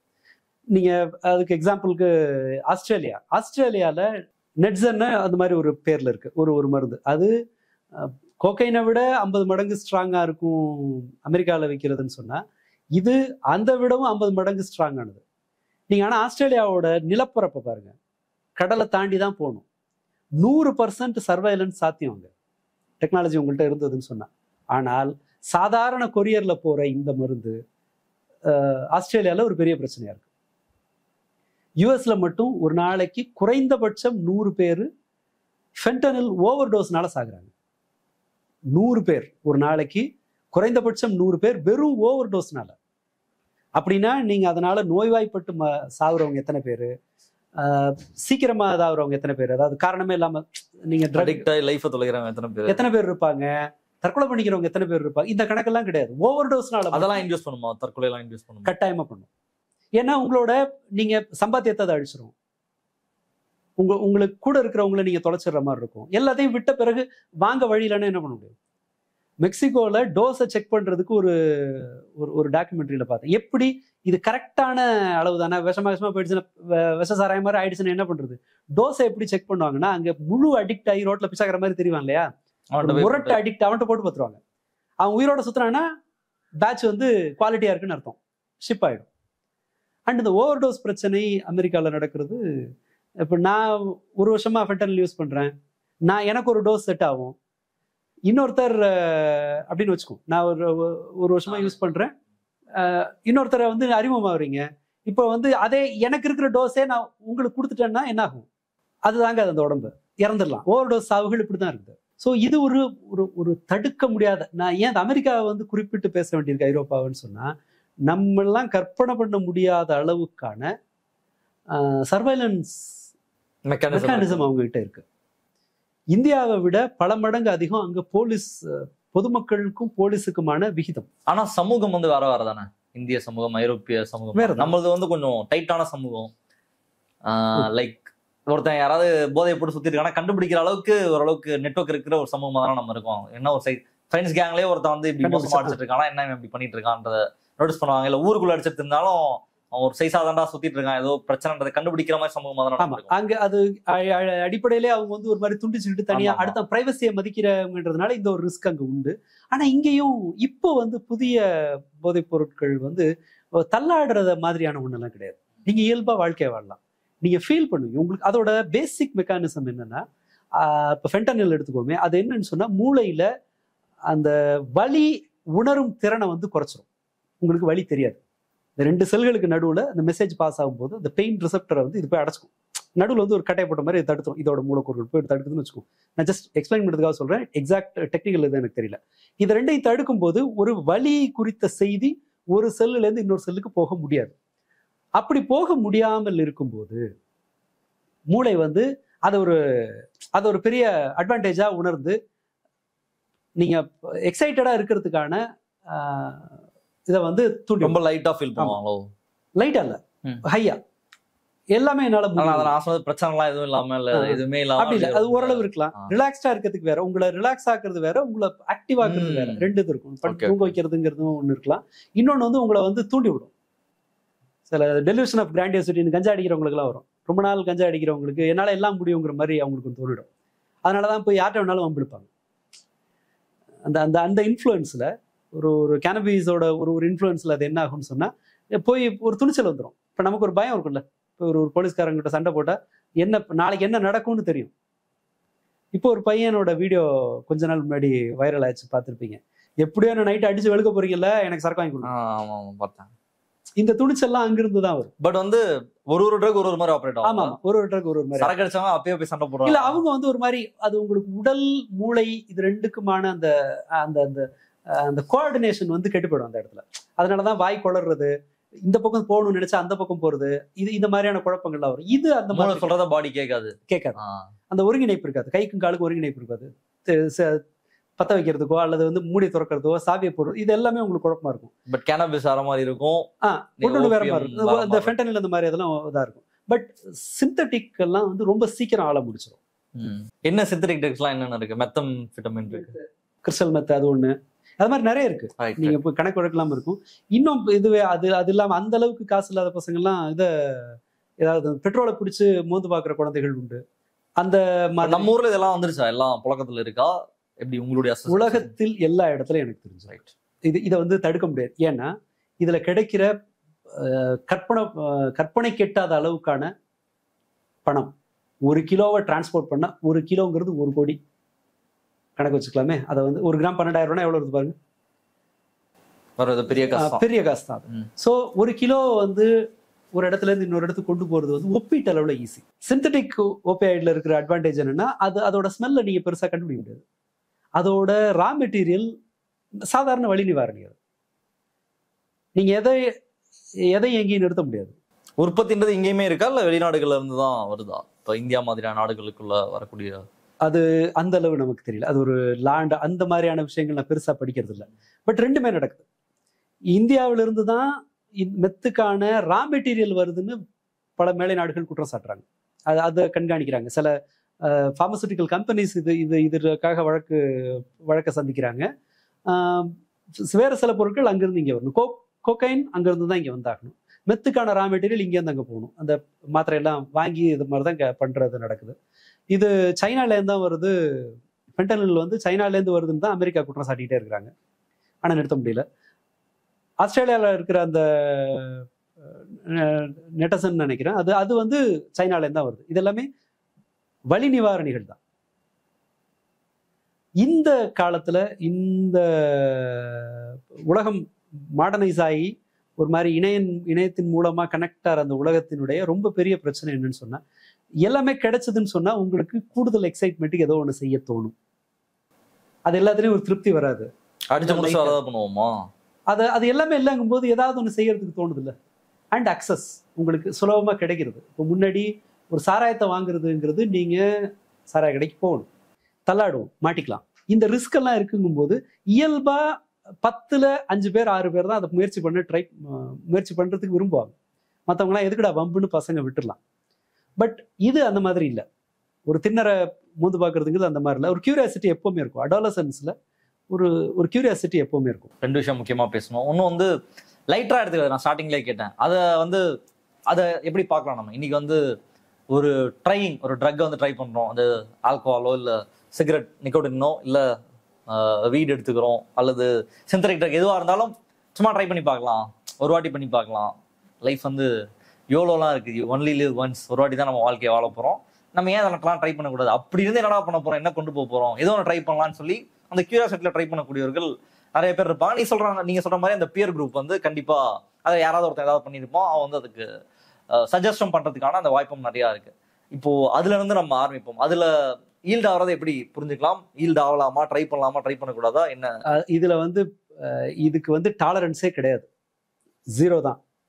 அதை ட்ரையல் எடுத்து பார்க்கறதுங்கிறதே அது ஒரு ஆபத்தான விளையாட்டு. நீங்கள் ரிட்டர்ன் வருவீங்கிறதுக்கு எந்த உத்தரவாதமும் கிடையாது. 2வது, ரொம்ப இதை ட்ரையல் எடுக்கிற மிடில் கிளாஸ் ரொம்பவும் வசதியானவங்களுக்கு இருக்கிற பெரிய பிரச்சனை என்னன்னு சொன்னா, அவங்க ஒரு முறை முடிவெடுத்து திருந்தணும்னு நினைச்சா அதை திருத்தி கொண்டு வரதுக்கு அவங்களுக்கு அந்த வசதி நிறைய இருக்கும். ஒரு பணக்காரங்களுக்கு இது பாதிக்காம தடுக்கிறதுக்கு, தன்னை வந்து காப்பாத்திக்கிறதுக்கு, ஒரு ரைட் டைம்ல சுதாரிக்கிறதுக்கான வாய்ப்பு அவங்களுக்கு உண்டு. இதே ஒரு மிடில் கிளாஸ்ல அதுல செஞ்சாங்கன்னா என்னன்னு தெரியறதுக்கு முன்னாடி கதை முடிஞ்சிடும். 1. இதை செய்யறதுக்காக திருடுறது இந்த வேலையிலெல்லாம் ஈடுபடுற மாதிரி இருக்கும். அவங்களுக்கு ரொம்ப சாதாரணமாக கிடைக்கும். ஸோ ரொம்ப பணக்கார பசங்க எக்கட கெட்டு போட்டோம்னு கூட விட்டுடலாம். நான் அதை பேச இது இல்லை. ஐ மீன் அது நம்ம வேலை இல்லைன்னு சொல்ல வரேன் நான். அது ரொம்ப கஷ்டம். பட் மற்றவர்கள் இந்த இதை வந்து யோசிக்க கூட கூடாது. நீங்க சொல்றது ரொம்ப அடிப்படை சிகரெட்டு சரக்கே சொல்றீங்க நீங்க. எதையுமே. ஆமா, இது ஒரு அடிமையாக்கக்கூடியதுன்னு இருந்தால் அது பக்கமே போகாம இருக்கிறது தான் சரி. ஒரு ட்ரையல், ஒரு சும்மா எப்படி இருக்குன்னு பார்க்க, நான் சும்மா ட்ரை தான் பண்ண போறேன், கண்டிப்பா அடிக்கலாம் ஆக மாட்டேன் அப்படின்னு சொன்னாங்கன்னா இல்ல அதாவது இது அதான் அடிக்ஷனை எது கொண்டு போகும்னு தெரியாது. இப்போ எனக்கு ஒரு முறை கிடைக்குது, இவர் சொல்றாருல 3 தரம் எனக்கு அவங்களா கொடுத்தாங்க, 4வது முறை நானே கேட்டேன்னு சொல்லிட்டு, இது நிச்சயமா நடக்கும். ஏன்னா அடாலசன்ஸ் அந்த விளைவுகள் பற்றின எந்த கவலையும் எந்த அறிவும் அடாலசன்ஸ்ல இருக்காது. பணம் சம்பாதிக்கிறது அப்படிங்கிறது அது எவ்வளவு கஷ்டம் அப்படிங்கிறது தெரியாது. இன்னொன்னு என்ன செய்வாங்க, அப்ப அந்த சமயத்துல ட்ரை பண்றாங்கன்னா மத்த எதுக்குமே ப்ரையாரிட்டி கொடுக்க மாட்டாங்க. யார் கூடவும் சண்டை போடலாம், எதை பத்தியும் கவலை இருக்காது. நான் ஏன் படிக்கணும் அப்படின்னு ஒரு கேள்வி கேட்கலாம், யாரையும் கை நீட்டு அடிக்கலாம். மொத்தமா உங்களை சமூகம் புறக்கணிச்ச பிறகு வேற ஒண்ணுமே பண்ண முடியாது. திரும்பி வர்றதுக்கு பாதை அது ஒன்மை. அது அதனால இதை ட்ரையல் எடுக்கிறது, ஈவன் ஸ்மோக்கிங்கே கூட அதை வந்து இப்போ பரவாயில்ல, இப்போ நிறைய கணிசமாக குறைஞ்சிருக்குன்னு நினைக்கிறேன். 2வது ஆல்கஹால் நுகர்வும் குறைஞ்சிருக்கு இளம் தலைமுறைகிட்ட. பட் இந்த மாதிரியான பொருட்கள் பயன்படுத்துறது ஜாஸ்தியா இருக்கு. இன்னைக்கு பாண்டிச்சேரி கவர்னர் பேசின காலையில செய்தியை பார்த்தேன். பள்ளி மாணவர்கள், உயர்நிலை பள்ளி மாணவர்கள் 23% பேர் ஒரு தரமாவது ஏதோ ஒரு ஃபார்ம் ஆஃப் போதைப் பொருளை வந்து பயன்படுத்துறாங்கன்னு சொல்லி. அந்த கூல்லிப் எல்லாம் வந்து கேட்வே ட்ரக், அது ஒன்றும் பெரிய அது பண்ணிடாது. ஆனா அது போதாது ஒரு கட்டத்துல. ஒரு ட்ரக் போட்டா அது வந்து எல்லா ட்ரக்குக்கும் கொண்டு போயிடும். ஒருத்தர் தம் அடிக்கலாம் அப்படின்னா அடுத்த சிகரெட் அடிக்கிறதுக்கும் ட்ரை பண்ணி பார்க்கணும், அடுத்து கஞ்சா அடிக்கிறது, இதுக்கு எல்லாத்துக்கும் அழைச்சிட்டு போக ஒண்ணு பத்தாது. முன்னாடி ஒரு காலத்துல வந்து ஸ்மோக்கிங்க்கு வேற ஒரு ஐடென்டிட்டி இருந்துச்சு. அது ஒரு வேலையை ஆக்டிவா செய்ய வைக்கிறதுக்கு ஒரு காஃபி மாதிரி ஒரு இது இருந்துச்சு. அப்படிதான் கொண்டு வரப்பட்டது. அப்படிதான் பெரும்பாலும் அப்படிதான் இருந்துச்சு. இன்னொரு ஐடென்டிட்டி எனக்கெல்லாம் சின்ன வயசுல என்ன தோணுச்சுன்னா, சிகரெட் குடிக்கலாம் தப்பு இல்லை, ஏன்னா கம்யூனிஸ்ட் எல்லாம் குடிக்கிறாங்களா, நம்ம பாக்குற நல்லவர்கள் தோழர்கள் எல்லாம் குடிக்கிறாங்கல்ல, அப்படின்னா என்ன அர்த்தம், அது நல்லதுதான்ற ஒரு எண்ணம் இருந்தது. அப்புறமா காலப்போக்கில் நல்வாய்ப்பா நான் தப்பிச்சது எங்கன்னு சொன்னா, எங்க அம்மாவுக்கு எங்க அக்காக்கெல்லாம் வந்து அந்த மாதிரி ஸ்மோக்கிங் வாடையே இரிட்டேட் ஆகும். அதை அவங்க ஃப்ரீக்வெண்டா அதை சொன்னதுனால அது என்னாச்சுன்னு சொன்னா, ஒரு பயத்துல அதை ட்ரையல் எடுக்காம இருந்தது. அதை தப்பிச்சிட்டோம் அந்த மாதிரி ஒன்று. அல்லது ஸ்மோக்கிங் வந்து ஏன்னா அது பேர்ல எனக்கு ஒரு மதிப்பு இருந்துச்சு. ரைட், அது பெரியவங்க ஸ்மோக்கிங் வந்து ஒரு இன்டெலெக்சுவல்ஸ் பண்றது அப்படின்னு ஒரு பிம்பம் எனக்கு. மஸ்குலினிட்டிஸ் சம்பந்தப்பட்டதும் அது ஒரு ஆல்பா மேன் வந்து இல்ல இன் ஜெனரல் சினிமால வந்து நல்லா ஒரு பயங்கரமான ஆல் சிகரெட் பிடிப்போம், லவ் ஃபெயிலியர் ஆயிட்டா ஒருத்தன் தம் அடிக்கணும் அப்படின்றதெல்லாம் ரொம்ப டெம்ப்ளேட்டா வச்சிருக்கக்கூடிய. இப்பதான் அதெல்லாம் இல்ல. பட் சிகரெட்டுக்கு அந்த மாதிரி வந்து இந்த பசுத்தோல் பல வழிகள் அது கிடைச்சது. சினிமா அறிமுகப்படுத்தினது அல்லது இந்த மாதிரி இன்டெலெக்சுவல்ஸ் குடிக்கிறதுங்கிறதுல நீங்க பாத்தீங்கன்னா, சிவாஜி கணேசன் குழந்தைய தாளாட்டும் போது சிகரெட் குடிக்கும். நீரோடு மகையில பாட்டுல பாத்தீங்கன்னா ஸ்மோக் பண்ணிட்டே குழந்தைய தொட்டில் ஆட்டுவார். அப்ப அது ரொம்ப சாதாரணமா. ரஜினி சிகரெட் லாபி வந்து சிகரெட்டினுடைய தீமைகள் குறித்த ஆய்வுகள் வந்து வெளியில வராம தடுத்திருக்காங்க. அதுக்கு ஃபண்டிங்கை நிறுத்தி அல்லது வேற மாதிரி ஃபண்ட் பண்ணி காலேஜஸ்க்கு அந்த மாதிரி எல்லாம் வேலை செஞ்சிருக்கிறாங்க. ஸோ அது ஒரு பெரிய லாபி. இதுக்கு வந்து போதைப்பொருள் லாபிக்கு எல்லா ஊர்கள்லையுமே, போலீஸ்ல, ஜுடிஷியல் சிஸ்டம்ல, இது எல்லாத்துலயுமே அவங்களுக்கு ஏதோ ஒரு வகையான இன்ஃப்ளூயன்ஸ். ரம்மிக்கு நடக்கிற மாதிரி எடுத்துப்போமா, ரம்மி கேம் எப்படி எல்லாரும் சேர்ந்து. ஆமா, ஒரு நெட்வொர்க் இருக்குல்ல, அதுக்காக எவ்வளவு பெரிய லாயரை வச்சு வாதாடுறதுக்கு ஆள் இருக்காங்கல்ல. எப்பவுமே திருட்டு கும்பலுக்கு அந்த ஒரு இது உண்டு. நான் 2001-2 இங்க சென்னை இதுல கிண்டியில கார்மெண்ட் டெக்னாலஜி படிச்ச போது, அந்த ரயில்வே ட்ராக் வழியா உள்ள போய் மாம்பழம் ரயில்வே ஸ்டேஷன் உள்ள அப்படி ட்ராக் ஒரு சைட்ல செவரு இடிச்சிருக்கும், அது வழியா நடந்து ஸ்டேஷனுக்குள்ள போயிடுவோம் ஏறி இறங்காம. ஒரு தடவை பிடிச்சிட்டாங்க, பிடிச்சி அரெஸ்ட். அது கணக்கு அப்படிதான் சொன்னது. நீங்க அரெஸ்ட் ஆயிருக்கீங்க, வேணா பெட்டியே குடிச்சிட்டு வா, வீட்டுக்கு வேணா போயிட்டு வா, மத்தியானம் எக்மோர் கோர்ட்ல ப்ரொடியூஸ் பண்ணுவோம், அங்கே ஃபைனை கட்டிட்டு நீ போயிடலாம் அப்படின்னு சொல்லி போலீஸ்காரர் விட்டார். அது கொஞ்சம் ஒரு மணி நேரம் உட்கார வச்சுட்டு மத்தியானம் போகிறோம். வந்து ரூமில் வந்து காசு எடுத்துட்டு சாப்பிட்டுட்டு மத்தியானம் போலீஸ்காரர் கூட்டு ஓசியில் ட்ரெயினில் ஃபர்ஸ்ட் கிளாஸ், நான் லோக்கல் ட்ரெயினில் ஃபர்ஸ்ட் கிளாஸில் ஏறின ஒரே முறையாக ஏற்றி கூட்டிகிட்டு போகிறாங்க. அங்கே போய் என்ன சொன்னார்னா, ட்ராக்ல யூரின் போனேன்னு சொல்லு கேட்பாங்க, யூரின் போனியான்னு கேட்பாங்க. ஆமான்னு சொன்னீங்கன்னா ஃபைன் கம்மி, இது வந்தேன்னு சொன்னீங்கன்னா ஃபைன் ஜாஸ்தி, ட்ராக்கை தாண்டி வந்தேன்னு சொன்னா ஃபைன் ஜாஸ்தி அப்படின்னு ஜட்ஜு கேட்பாரு. ஒன்றுக்கு போனீங்களா? ஆமாங்க, கட்டிட்டு வர்றோம். ஒரு ட்ரெயினில் திருடுற ஒரு கும்பல் அப்போ ப்ரொடியூஸ் பண்ண வர்றாங்க. ஃபோன், செல்ஃபோன் வந்து ரொம்ப அது ரொம்ப காஸ்ட்லி. அது ஃபோன் இருந்தது. இவங்க மாட்டி கூட்டிட்டு வர்றாங்க. ஃபைன் அமௌண்ட் வந்து அவங்க ஃபைனை சொல்லி அடுத்த 15 நிமிஷத்துல ஃபைன் அமௌண்ட் வந்தது. ஆட்கள் அந்த இதெல்லாம் வந்துட்டாங்க. லாயரான்னு எனக்கு தெரியல, பட் அவங்கள வந்து காப்பாத்துறதுக்கான ஆட்கள்லாம் வந்துட்டாங்க. வெளியில் நின்றுட்டு இருக்காங்க. அடுத்த 15 நிமிஷத்துல ஃபைன் வருது அவங்க காசை. ஸோ எப்பவுமே திருடர்களுக்கு ஒரு ஒரு ஒரு பெரிய நெட்வொர்க் இருக்கும். எல்லா இடத்துலையும் இன்ஃப்ளூயன்ஸ் பண்றதுக்கு இருக்கும். அதனாலதான் ஐரோப்பாவில் நடக்குது, இதுல எல்லா இடத்துலையும் நடக்குது. அது எடுக்கிற ரிஸ்க்கு தகுந்த மாதிரி பணம் கிடைக்கும். அகைன் அது 50 வருஷம் இம்ப்ரிசன்மெண்ட் வரைக்கும் கூட கிடைக்கலாம். அது வேற விஷயம். இந்த எல் சாப்போக்கு வந்து இல்லாத பணமே கிடையாது. ஆனால் அந்த ஆளால வந்து இன்னொரு தன்னோட விசிட்டரை பாக்குறது கூட ரொம்ப கஷ்டம். அதுல டாலரன்ஸ்னு ஒண்ணு. அதான் இப்போ எந்த பாயிண்ட்ல வந்து நம்ம அடிக்ட் ஆகிறோம் அப்படின்றத கண்டுபிடிக்கணும். ஓகே, இது வந்து நம்மளோட கையை மீறி போயிட்டு இருக்கு. கையை மீறி போறதுன்னு இல்ல, நமக்கு ஒரு இன்க்ளினேஷன் இருக்கு, இதை ட்ரை பண்ணி பார்க்கலாம் அப்படின்றது. அது எந்த ட்ரகாவனா இருக்கட்டும். ஏன்னா அடிக்கிறவங்க நிறைய பேர் பார்க்க வாய்ப்பு இருக்கு. அவங்க உஷாராகிறதுக்காக கேட்கறேன். ஓகே, நம்ம கொஞ்சம் அடிக்டா அல்லது ஒரு அடிக்டா இருக்கோன்றத உணர்றது எவ்வளவு முக்கியம், நம்ம அடிக்டா இருக்கோன்றதை ஒத்துக்கிறது எவ்வளவு முக்கியம். இல்ல, அது நம்ம ஒத்துக்கலாம் முடியாது. நீங்க எப்பவுமே என்ன நினைக்கணும்னு சொன்னா, உங்க மைண்ட் வந்து அடிக்ட் ஆகும்போது அதுக்கு முரட்டத்தனமா இல்லைன்னு ப்ரூவ் பண்ண தான் ட்ரை பண்ணும். நான் அப்படியெல்லாம் கிடையாது. நீங்க நல்ல தினக்குடிகாரர்களை கேளுங்களேன், பெரும்பாலும் கேளுங்களேன், நான் நினைச்சேன்னா நிறுத்திடுவேன்னு சொல்லுவாங்க. நான் அடிக்ட் எல்லாம் கிடையாது, நான் நினைச்சேன்னா நிறுத்திடுவேன் அப்படின்னு சொல்லுவாங்க. பலர் என் ஃப்ரெண்ட்ஸ் எல்லாம் டெய்லி ஃபுல் அடிக்கிற என் ஃப்ரெண்டு கூட சொல்லுவாங்க, ஒன்றும் அப்படி ஒன்றும் இது இல்லை, டயர்டா இருக்கு, நான் அலையிடும் அதனால குடிக்கிறது, நான் வேணாம் நிறுத்திடுவேன், அந்த இதுக்கெல்லாம் மாலை போடுறேன், நான் தான் நிறுத்துறேனே. இது மாலை போடுறது என்னன்னா, உங்க மூளை வந்து உங்களுக்கு கொடுக்குற ஒரு சலுகை, வழக்கமா இருப்பது இல்லையா, ஒரு போனஸ் கொடுக்கறது. என் கடையில வாங்கும்போது கேலண்டர் கொடுக்குறாங்கல்ல, வருஷம் ஃபுல்லா பொருள் வாங்கினா ஒரு கேலண்டர் அதெல்லாம் கொடுக்குறாங்களே, அந்த மாதிரி ஒரு சலுகை இது. மற்றபடி என்னன்னு சொன்னா, எப்படியும் நீங்க வந்து மாலை போட்டுட்டு திரும்பி வந்து குடிப்பான்னு தெரியும். அதனால மூளை வந்து ஒரு லீவ் உங்களுக்கு கொடுக்கும். மற்றபடி அது முடியாது. அடிக்ஷன் ஆயிட்டோமான்னு பரிசீலிக்கிறதுக்கே வேலை இல்லை. நீங்க எடுக்கிறீங்கன்னா நிறுத்துறதுதான், கண்ணை மூடிட்டு நிறுத்துறதுதான் வழி. நிறுத்தி கஷ்டமா இருக்குன்னு சொன்னா நீங்க அடிக்ட் தான். நிறுத்துனீங்கன்னா உங்களுக்கு மூளை கேட்கவே இல்லை அப்படின்னு சொன்னா ரைட், நீங்க அடிக்ட் இல்லை. ஸோ அடிக்டா இல்லை நீங்க எப்படி செக் பண்ணணும்னா நிறுத்தி தான் பார்க்கணும். ரெண்டாவது, ஒருத்தர்கிட்ட கூட இருக்கிறவங்கள்ட்ட அந்த விஷயத்த சொல்லிடுறது. ஸோ அவங்க கண்காணிப்பாங்க. இது வரைக்கும் எனக்கு தெரியாது, வீட்டில் இருக்கவங்களுக்கு தெரியாது, முக்கியமான நம்பகமான ஒருத்தர்கிட்ட இதை சொல்லும் போது அவங்க நம்மளை கண்ட்ரோல் பண்ணாங்க. ஒருத்தர் நம்மளை சூப்பர்வைஸ் பண்றதுக்கு ஒரு ஆள் இருக்கிற பட்சத்தில் அதிகாரத்தை கொடுத்து வச்சிருக்கணுமா? ஆமா, நமக்கு நெருக்கமானவங்க கிட்ட, நம்பகமானவர்கள்ட்ட அதை விஷயத்தை கொண்டு போயிடுறது நல்லது. அப்படி யாராவது உங்ககிட்ட சொன்னா உடனே தலையில அடிச்சுட்டு அழுது சீன் கிரியேட் பண்ணாம இது எப்படி நிதானமா அணுகலான்னு அவங்க கூட இருக்கவங்க யோசிக்கலாம். இது இன்னொரு பார்ட். அது நெக்ஸ்ட் ஒண்ணு, இது யாருனால நடக்குது அப்படின்னு அந்த நெட்வொர்க்கை கட் பண்றது. நீங்க அடிக்ட் இல்லையோ, உங்களோட நம்பிக்கை எதுவா வேணா இருக்கட்டும், இது யார் வழியா உங்களுக்கு வருதோ அந்த ஆட்களை மொத்தமா டிஸ்கனெக்ட் பண்றது. எந்த இடத்துல உங்களுக்கு அது கிடைக்குதோ அந்த இடத்தை தவிர்க்கிறது. இப்போ வீட்டுக்கு இந்த வழியா போறேன், 2 வைன் ஷாப் இருக்கு, இன்னொரு பாதை இருக்கு, 2 கிலோமீட்டர் சுத்தி போகணும், அங்க அந்த மாதிரி இல்லை, நான் அந்த பாதை எடுக்கலாம். பார்த்தா அதை நினைவுபடுத்துற விஷயங்களை வந்து குறைக்கிறது. எப்போ இந்த தேவை இருக்கு, சாயங்காலம் குடிச்சிட்டு போறேன் அப்படின்னு சொன்னா, சாயங்காலம் கிளம்பும்போது போற வழியில குடிச்சிடுறேன் அப்படின்னு நினைச்சா, போற வழியில சாராய கடை கண்டுபிடிக்கிறதுக்கு முன்னாடி சாப்பிட்டுட்டா அந்த கிரேவிங் கொஞ்சம் குறையும்.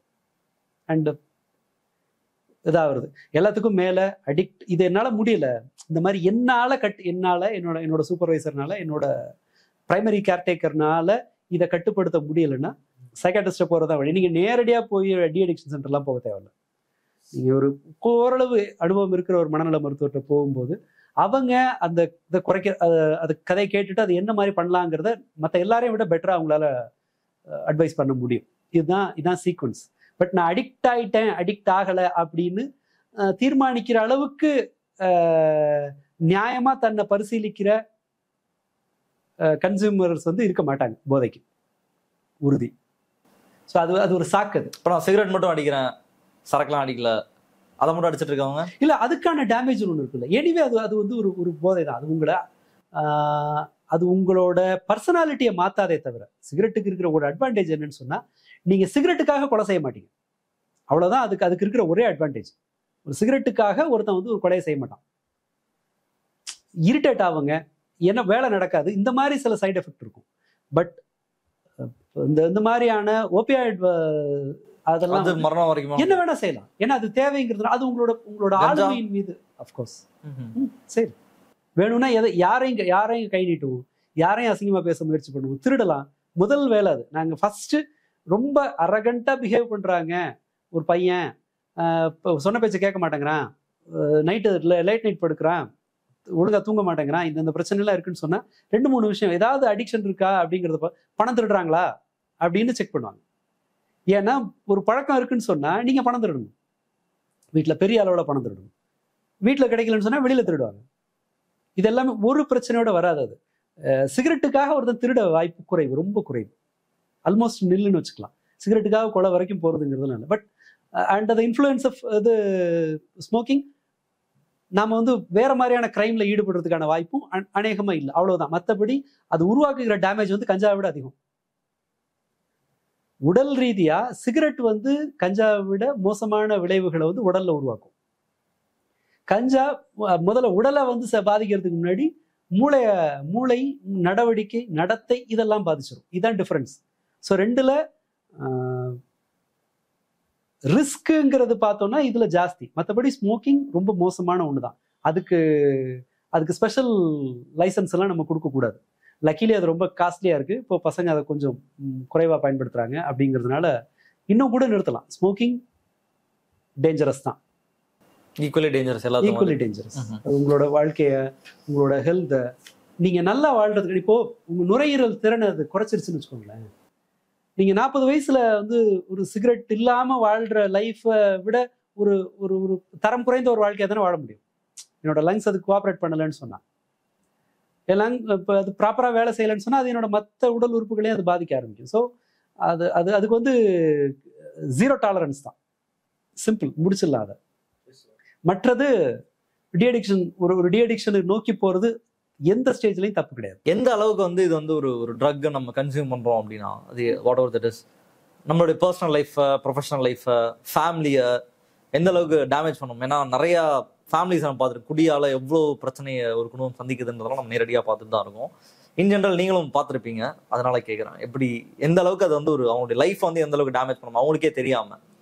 அது என்னன்னா, நம்ம முதல் விஷயம், இந்த மாதிரியான போதைப் பொருட்களோட ப்ராப்ளம் என்னன்னா, நமக்கு நெருக்கமானவர்கள் மீதான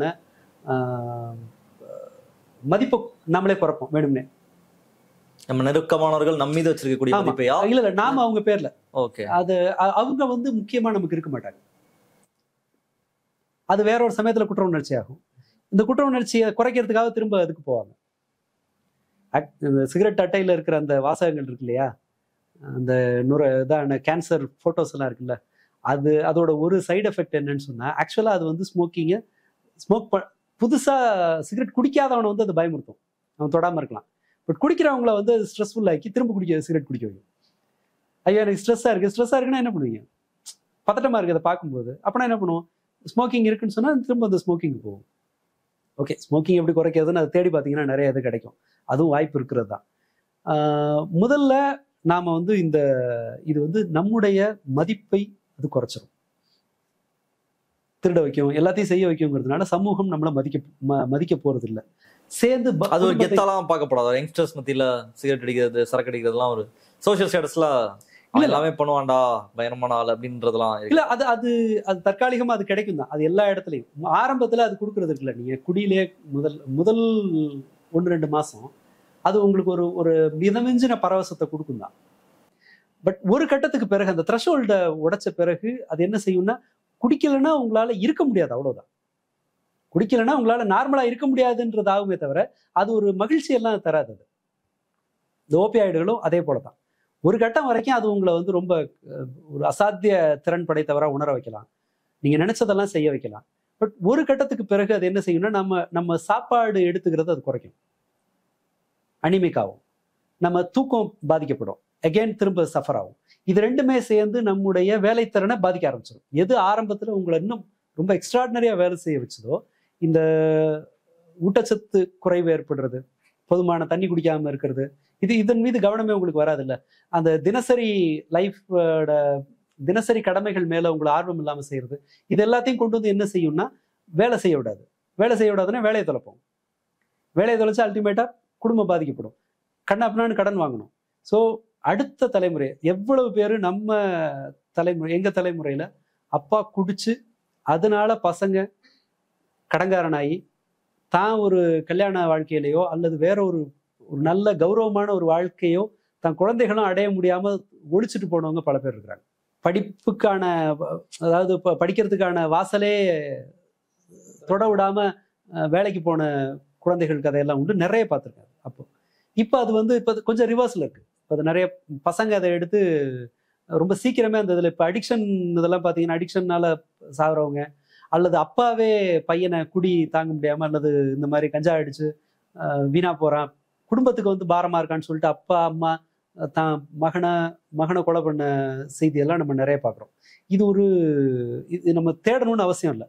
எல்லா தனிநபர்களுக்கும் இந்த மாதிரியான போதை பழக்கத்தால லைஃப்ல எல்லாத்தையும் தொலைச்ச, உயிரை கடைசியா அல்லது உயிரை தவிர மீதி எல்லாத்தையும் தொலைச்சு அடுத்த 2 தலைமுறையை கடன்காரனாக்குன, அல்லது முன்பு 3 தலைமுறை 4 தலைமுறை சேர்த்து வச்ச சொத்தை மொத்தமா தொலைச்ச வரலாறு தெரியாத குடிமகனே இந்தியாவில் இருக்க மாட்டாங்க. இதுக்கு ஒருத்தர் இதுன்னு தேவையில்லை. பட் விஷயம் என்னன்னு சொன்னா, நம்ம வெறுமனே நம்மளை மட்டும் தண்டிக்கிறது இல்லை. இதனால ஒரு ஸ்மோக்கிங்கை எடுத்துக்குவோம், ரொம்ப லீஸ்ட் பெரிய பிரச்சனை இல்லாத ஒரு அடிமைத்தனம்னா சிகரெட்டுன்னு வச்சுக்குவோம். உடம்பு தவிர பாக்கி எதையும் நீங்க கிடைக்கிறது இல்ல பக்கத்துல பாசிவ் ஸ்மோக்கர் ஓரளவு இருக்கலாமே தவிர கம்பேரிட்டிவ்லி அது மத்தவங்களுக்கு பெரிய கம்பேர் பண்ணும்போது ஓகே. ஆனா அது அது ஏற்படுத்துற அந்த உடல் ரீதியானது இருக்குல்ல, ஒரு லங் டிரான்ஸ்பிளான்ட் எவ்வளவு ஆகும்? 60-70 லட்சம் ரூபா ஆகும். வாய்ப்பே கிடையாது. நுரையீரல் கிடைக்கணும், சக்சஸ்ஃபுல்லா நடக்கணும், அது செட் ஆகணும் அந்த பாடிக்கு. ஆமா, அதன் பிறகு உங்களுக்கு வந்து அதை மெயின்டைன் பண்றதுக்கு மாசம் 20-30,000 ரூபாய் செலவு பண்ணுவோம். ஸோ நான் ஸ்கூல்ல பேசும்போது இந்த சிகரெட் இது பண்ணும்போது என்னன்னு சொன்னா, நீ ஸ்மோக்கிங் எடுக்காம இருக்கன்னு சொன்னா இப்பவே ஒரு 70 லட்சம் ரூபாய் செலவு பண்ணி உயிரை காப்பாற்ற வேண்டிய ஒரு பிரச்சனையிலேருந்து நீ மீண்டு இருக்கன்னு அர்த்தம். இதை தொடாம இருந்தா. ஆல்கஹாலை டேஸ்ட் பண்ணாம இருக்கீங்கன்னு சொன்னா நீங்க உங்க கௌரவத்தையும் உங்க குடும்பத்தோட கௌரவத்தையும் உங்களால பாதிக்கப்படுற அதை வந்து காப்பாத்துறதுக்கான ஒரு ஸ்டெப் எடுத்துருக்கீங்கன்னு அர்த்தம். இது உள்ள போயிட்டு அதை வந்து செய்ய மாட்டேன்லாம் பண்ணலாம் முடியாது, அது எந்த இடத்துக்கு போகணும்லாம் தெரியாது. ஸோ இப்படிதான் நாம ப்ரிவென்ஷன் தான் இந்த இடத்துல வழி. டி அடிக்ஷனோட சக்சஸ் ரேட் வந்து ஒரு நல்ல சென்டரை கண்டுபிடிக்கிறது ஒப்பீட்டளவில் கஷ்டம். அதனுடைய சக்சஸ் ரேட் 30-40% தான் இருக்கும். சிலர் 3-4 முறை டி அடிக்ஷன் சென்டர் போய் தான் ரெக்கவர் ஆகி வரணும். எனக்கு தெரிஞ்ச ஒரு டீச்சர் ஒருத்தர் வால்பாறை பக்கம் இருந்தவர், அவரை கொண்டு வந்து இந்த பக்கம் வாணியம்பாடி சைடு ஒரு டி அடிக்ஷன் சென்டர்ல சேர்க்குறாங்க. அவர் என்ன பண்ணிட்டாருன்னா, ரெக்கவர் ஆகி நல்லபடியா டிஸ்சார்ஜ் ஆகி போக இருந்த 3 பேரை கூட்டிட்டு போய் தண்ணி அடிச்சிட்டாரு. அதுக்கப்புறம் அந்த டி அடிக்ஷன் சென்டர்ல ஒரு போட்டோ ஒட்டி வச்சு இந்த ஆள் வந்து அட்மிட் பண்ணாதீங்கன்னாங்க. இல்ல, அது ஒரு கம்பல்ஷன்னால வந்திருக்கலாம். இது ஒரு பிரைன் டிசீஸ். அடிக்ஷன்ங்கிறது மூளையில வர்ற ஒரு நோய். அடிமையான பிறகு தொற்று அல்ல, பட் ஒரு நோய் அது. ஸோ நோயை வந்து நானே சரி பண்ணிக்குவேன், நேரம் வரும்போது நான் சரி பண்ணிக்குவேன் அப்படிங்கிறதெல்லாம் இல்லவே இல்லை. பட் அதை சரின்னு செய்யக்கூடிய இன்னொரு கருத்துருவாக்கம் நடந்துட்டே தான் இருக்கும். ஏன்னா சரக்கு கெடுதல் கிடையாதுன்றது ஒரு மிக நீண்ட நாள் பண்ண பிரச்சனை. எனக்கு என்னோட ப்ரொஃபஸரே கூட கிளாஸ் சொல்லியிருக்காரு. ஏதோ நான் காலேஜ்லாம் முடிக்கிற டைம்ல சும்மா ஜாலியாக சரக்கு அடிப்பீங்களா அதெல்லாம் ஏதோ கேட்கும்போது, ஒரு நாளைக்கு வந்து இவ்வளோ குடிக்கலாம். நல்ல பெரிய படித்த ப்ரொஃபஸர் அவர் சொன்னார், ஒரு நாளைக்கு வந்து இவ்வளோ ml எடுத்துக்கலாம், ஹார்ட்டுக்கு ரொம்ப நல்லதுன்னு ரிசர்ச் பேப்பர்ஸ்லாம் இருக்குது அப்படின்னு சொல்லி சொன்னார். நாங்களும் அதெல்லாம் டிஸ்கஸ் பண்ணிட்டோம், அப்படியாடா இதெல்லாம் இருக்கு போல அப்படின்னு. அப்புறம் இப்போ ரீசெண்டாக பார்க்கும்போது அதெல்லாம் வந்து பொய் அப்படின்னு சொல்லி, அப்படியே இருந்தாலும் 30 ml என்னமோ சொல்லுவாங்க, 30 ml of red wine okay அப்படின்னு சொல்லுவாங்க. அது நமக்கு வாய்ப்பு எவ்வளோன்னு தெரியாது. பட் பிரச்சனை என்னன்னா, நீங்க 30ஓட நிறுத்துவீங்கன்னு எந்த உத்தரவாதமும் கிடையாது. ப்ரொஃபஸரா தான் சொன்னாரு, பட் அதோ நிறுத்த மாட்டோம் யாருமே, அதான் பிரச்சனைன்னு சொன்னாரு. பட் எனி அமௌண்ட் ஆஃப் ஆல்கஹாலே உடம்புக்கு போறது ரொம்ப ரொம்ப ஒரு டிராப் கூட, தலையில இருந்து முடியில இருந்து கால் வரைக்கும் எல்லா பிரச்சனையும், ஈவன் தொட்டு நாக்குல வச்சுக்கிறேங்கிறது கூட என்ன கேட்டா ஆபத்தான கேம் தான். அண்ட் பெண்களுக்கு ட்ரக் ஒரு ஆணுக்கு அது பண்ற டேமேஜை விட பெண்களுக்கு அதிகமா இருக்கும். ஏன்னா ரத்தத்தோட அளவு ஒப்பீட்டு அளவுல அவங்களுடைய கன்சம்ஷன் ரொம்ப கன்சிடரபிளா ஜாஸ்தியா இருக்கு. இவங்க எடுக்கிறதுல 3ல 1 பங்கு எடுத்தா கூட அவங்களுக்கு வர டேமேஜ் வந்து இன்னும் அதிகமாகலாம். கன்சம்ஷனும் ஜாஸ்தியா இருக்குதானே பெண்கள்? ஆமா, அதிகமா இருக்குதா. நான் இப்ப இல்லை, நான் 20 வருஷம் முன்னாடி திருப்பூர்ல வேலை பார்க்கும் போதே கூட கொஞ்சம் அந்த ஐரோப்பிய நிறுவனங்கள்ல அந்த மாதிரி அமெரிக்க இம்போர்ட் கம்பெனிஸ்ல வேலை பார்க்கிறவர்களுக்கு அந்த கலாச்சாரம் இருந்துச்சு. இது போகும்போதெல்லாம் எடுத்துக்கிற கலாச்சாரம் இருக்குது. அண்ட் அந்த பழக்கமே இல்லாதவர்கள் இந்த கேங்ல வந்து சேரும்போது அந்த பழக்கத்துக்கு ஆட்படுவாங்க. ஸோ பியர் குரூப் தான் இந்த இடத்துல முதல் கல்பிரிட். அந்த இதெல்லாம் சொல்லுவாங்களே, லிவர் வந்து எல்லாத்தையும் ஆண்ட வந்து எப்படி படைச்சிருக்கான், ஏதோ ஒண்ணு படைச்சிருக்கான், கிட்னி 2 படைச்சிருக்கான்னு சொல்லுவாங்க. லிவர் எவ்வளவு டேமேஜ் ஆனாலும் திரும்ப லிவர் தன்னை சரி செஞ்சுக்கும், டிரான்ஸ்பிளான்ட்லாம் பண்ணிக்கலாம். இப்படி வந்து நிறைய அதை நம்ம பண்றதுனால பிரச்சனை இல்லைன்னு சொல்லக்கூடிய கருத்துக்களும் தொடர்ச்சியாக உலா வந்து இல்ல. அது குடிகாரர்களுக்கு அல்லது வந்து இவங்களுக்கு ஒரு கன்ஃபர்மேஷன் பயாஸ்னு ஒன்று இருக்கும். அவங்க என்ன பண்ணுவாங்கன்னா, தான் சர்க்கிள்ல நான் பார்த்துருக்கேன், என் குரூப்ல குடிக்காத அவன் தான் முதல்ல செத்தான், அது இல்லைன்னு சொல்லிட்டு நான் அப்பையில இருந்து குடிச்சிட்டு இருக்கேன், நான் நல்லா தான் இருக்கேன். இன்னொரு வேலை என்ன செய்வாங்கன்னு சொன்னா, ஆல்கஹாலிக் செய்யற இன்னொரு தப்பு என்னன்னு சொன்னா, தன்னோட உடல் பிரச்சனைகளை வந்து வம்படியா மறப்பாங்க. சொல்லிட்டீங்கன்னா அப்புறம் உடம்பு சரியில்லை கம்முன்றதுனால என்ன பண்ணுவாங்கன்னு சொன்னா, அதை தான் ரொம்ப ஃபிட்டா இருக்க மாதிரி காட்டிக்க முயற்சி பண்ணுவாங்க, ஹெல்தியா இருக்க மாதிரி காட்டிக்கிறதுக்கு முயற்சி பண்ணுவாங்க. இல்லைன்னா நேரா வந்து டாக்டர்கிட்ட போறதுக்கு தகராறு பண்ணுவாங்க. என்னன்னா, நீ முதல் எந்த டாக்டரா இருந்தாலும் குடியை நிறுத்துன்னு சொல்லுவாங்க. அண்ட் காரணத்தை உருவாக்கிட்டே இருப்பாங்க. குடும்பத்துல சண்டை போட்டுட்டா குடிக்கலாம் அப்படின்னு ஏதோ ஒன்று. இந்த மாதிரியான மூளை வந்து எல்லா திருட்டு வேலையும் அதை செய்யும். பட் இது தடுக்கிற நான் வந்து ப்ரிவென்ஷனை தவிர வேற எதுவுமே 100% பலனளிக்கிறதுன்னு நான் சொல்ல மாட்டேன். அந்த பக்கம் போகாம இருக்கிறது தான் ஒரே. சினிமா மாதிரியான ஒரு நீங்க உங்களுக்கு கம்யூனிஸ்ட் எப்படி இன்ஃப்ளூயன்ஸ் பண்ணாங்க அப்படின்றத சொன்னீங்க. சிகரெட் எல்லா தோழர்களும் அடிக்கிறாங்களே, இன்னொரு உங்களுக்கு ஒரு இன்ஸ்பிரேஷன் இருந்தது அப்படின்றத சொன்னீங்க. மெயினா நம்ம மக்கள் எல்லாருமே இன்ஸ்பயர் ஆகுது சினிமாவை பார்த்து தான்.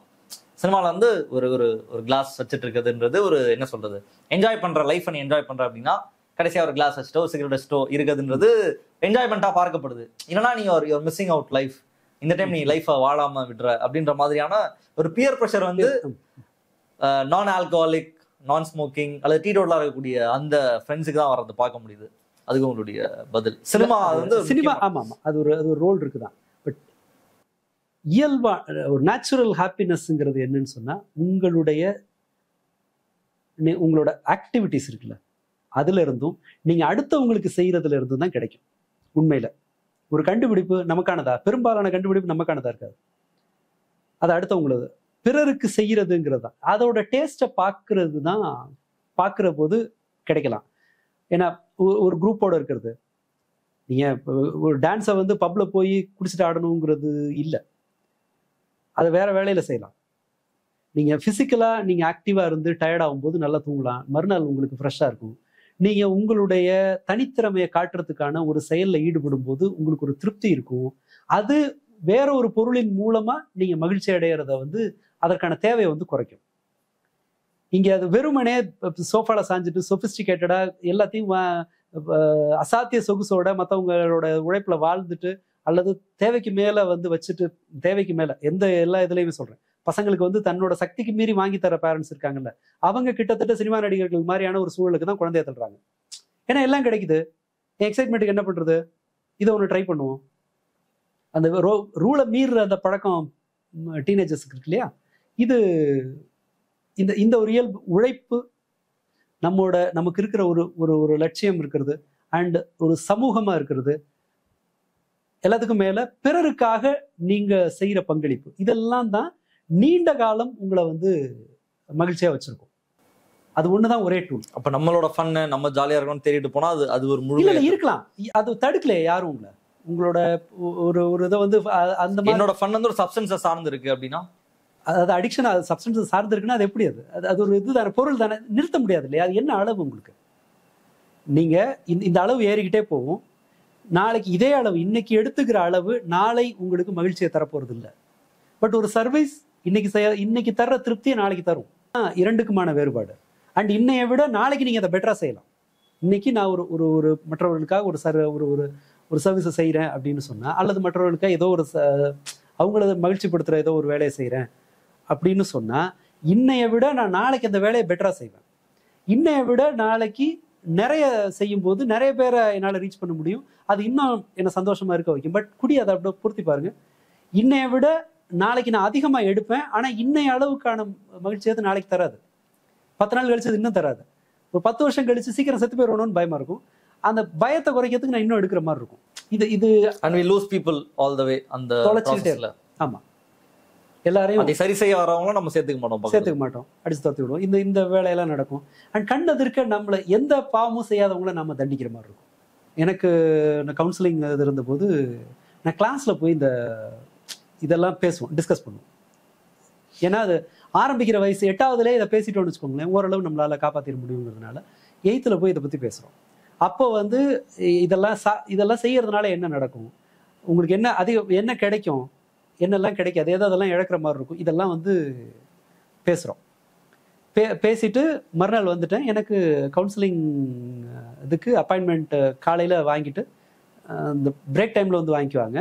இல்லை காலையில் ஸ்கூல் ஆரம்பிக்கிறதுக்கு முன்னாடி, ப்ரேயருக்கு முன்னாடி இருக்க டைம் இருக்கும் இல்லையா, அப்போ டைம் வாங்கிக்குவாங்க எந்த பீரியடில் வரணும்னு சொல்லி. ஸ்லிப் எழுதி கொடுத்துருவோம், அந்த டிஷர்ட்டை காட்டிட்டு வந்துடலாம் பசங்க.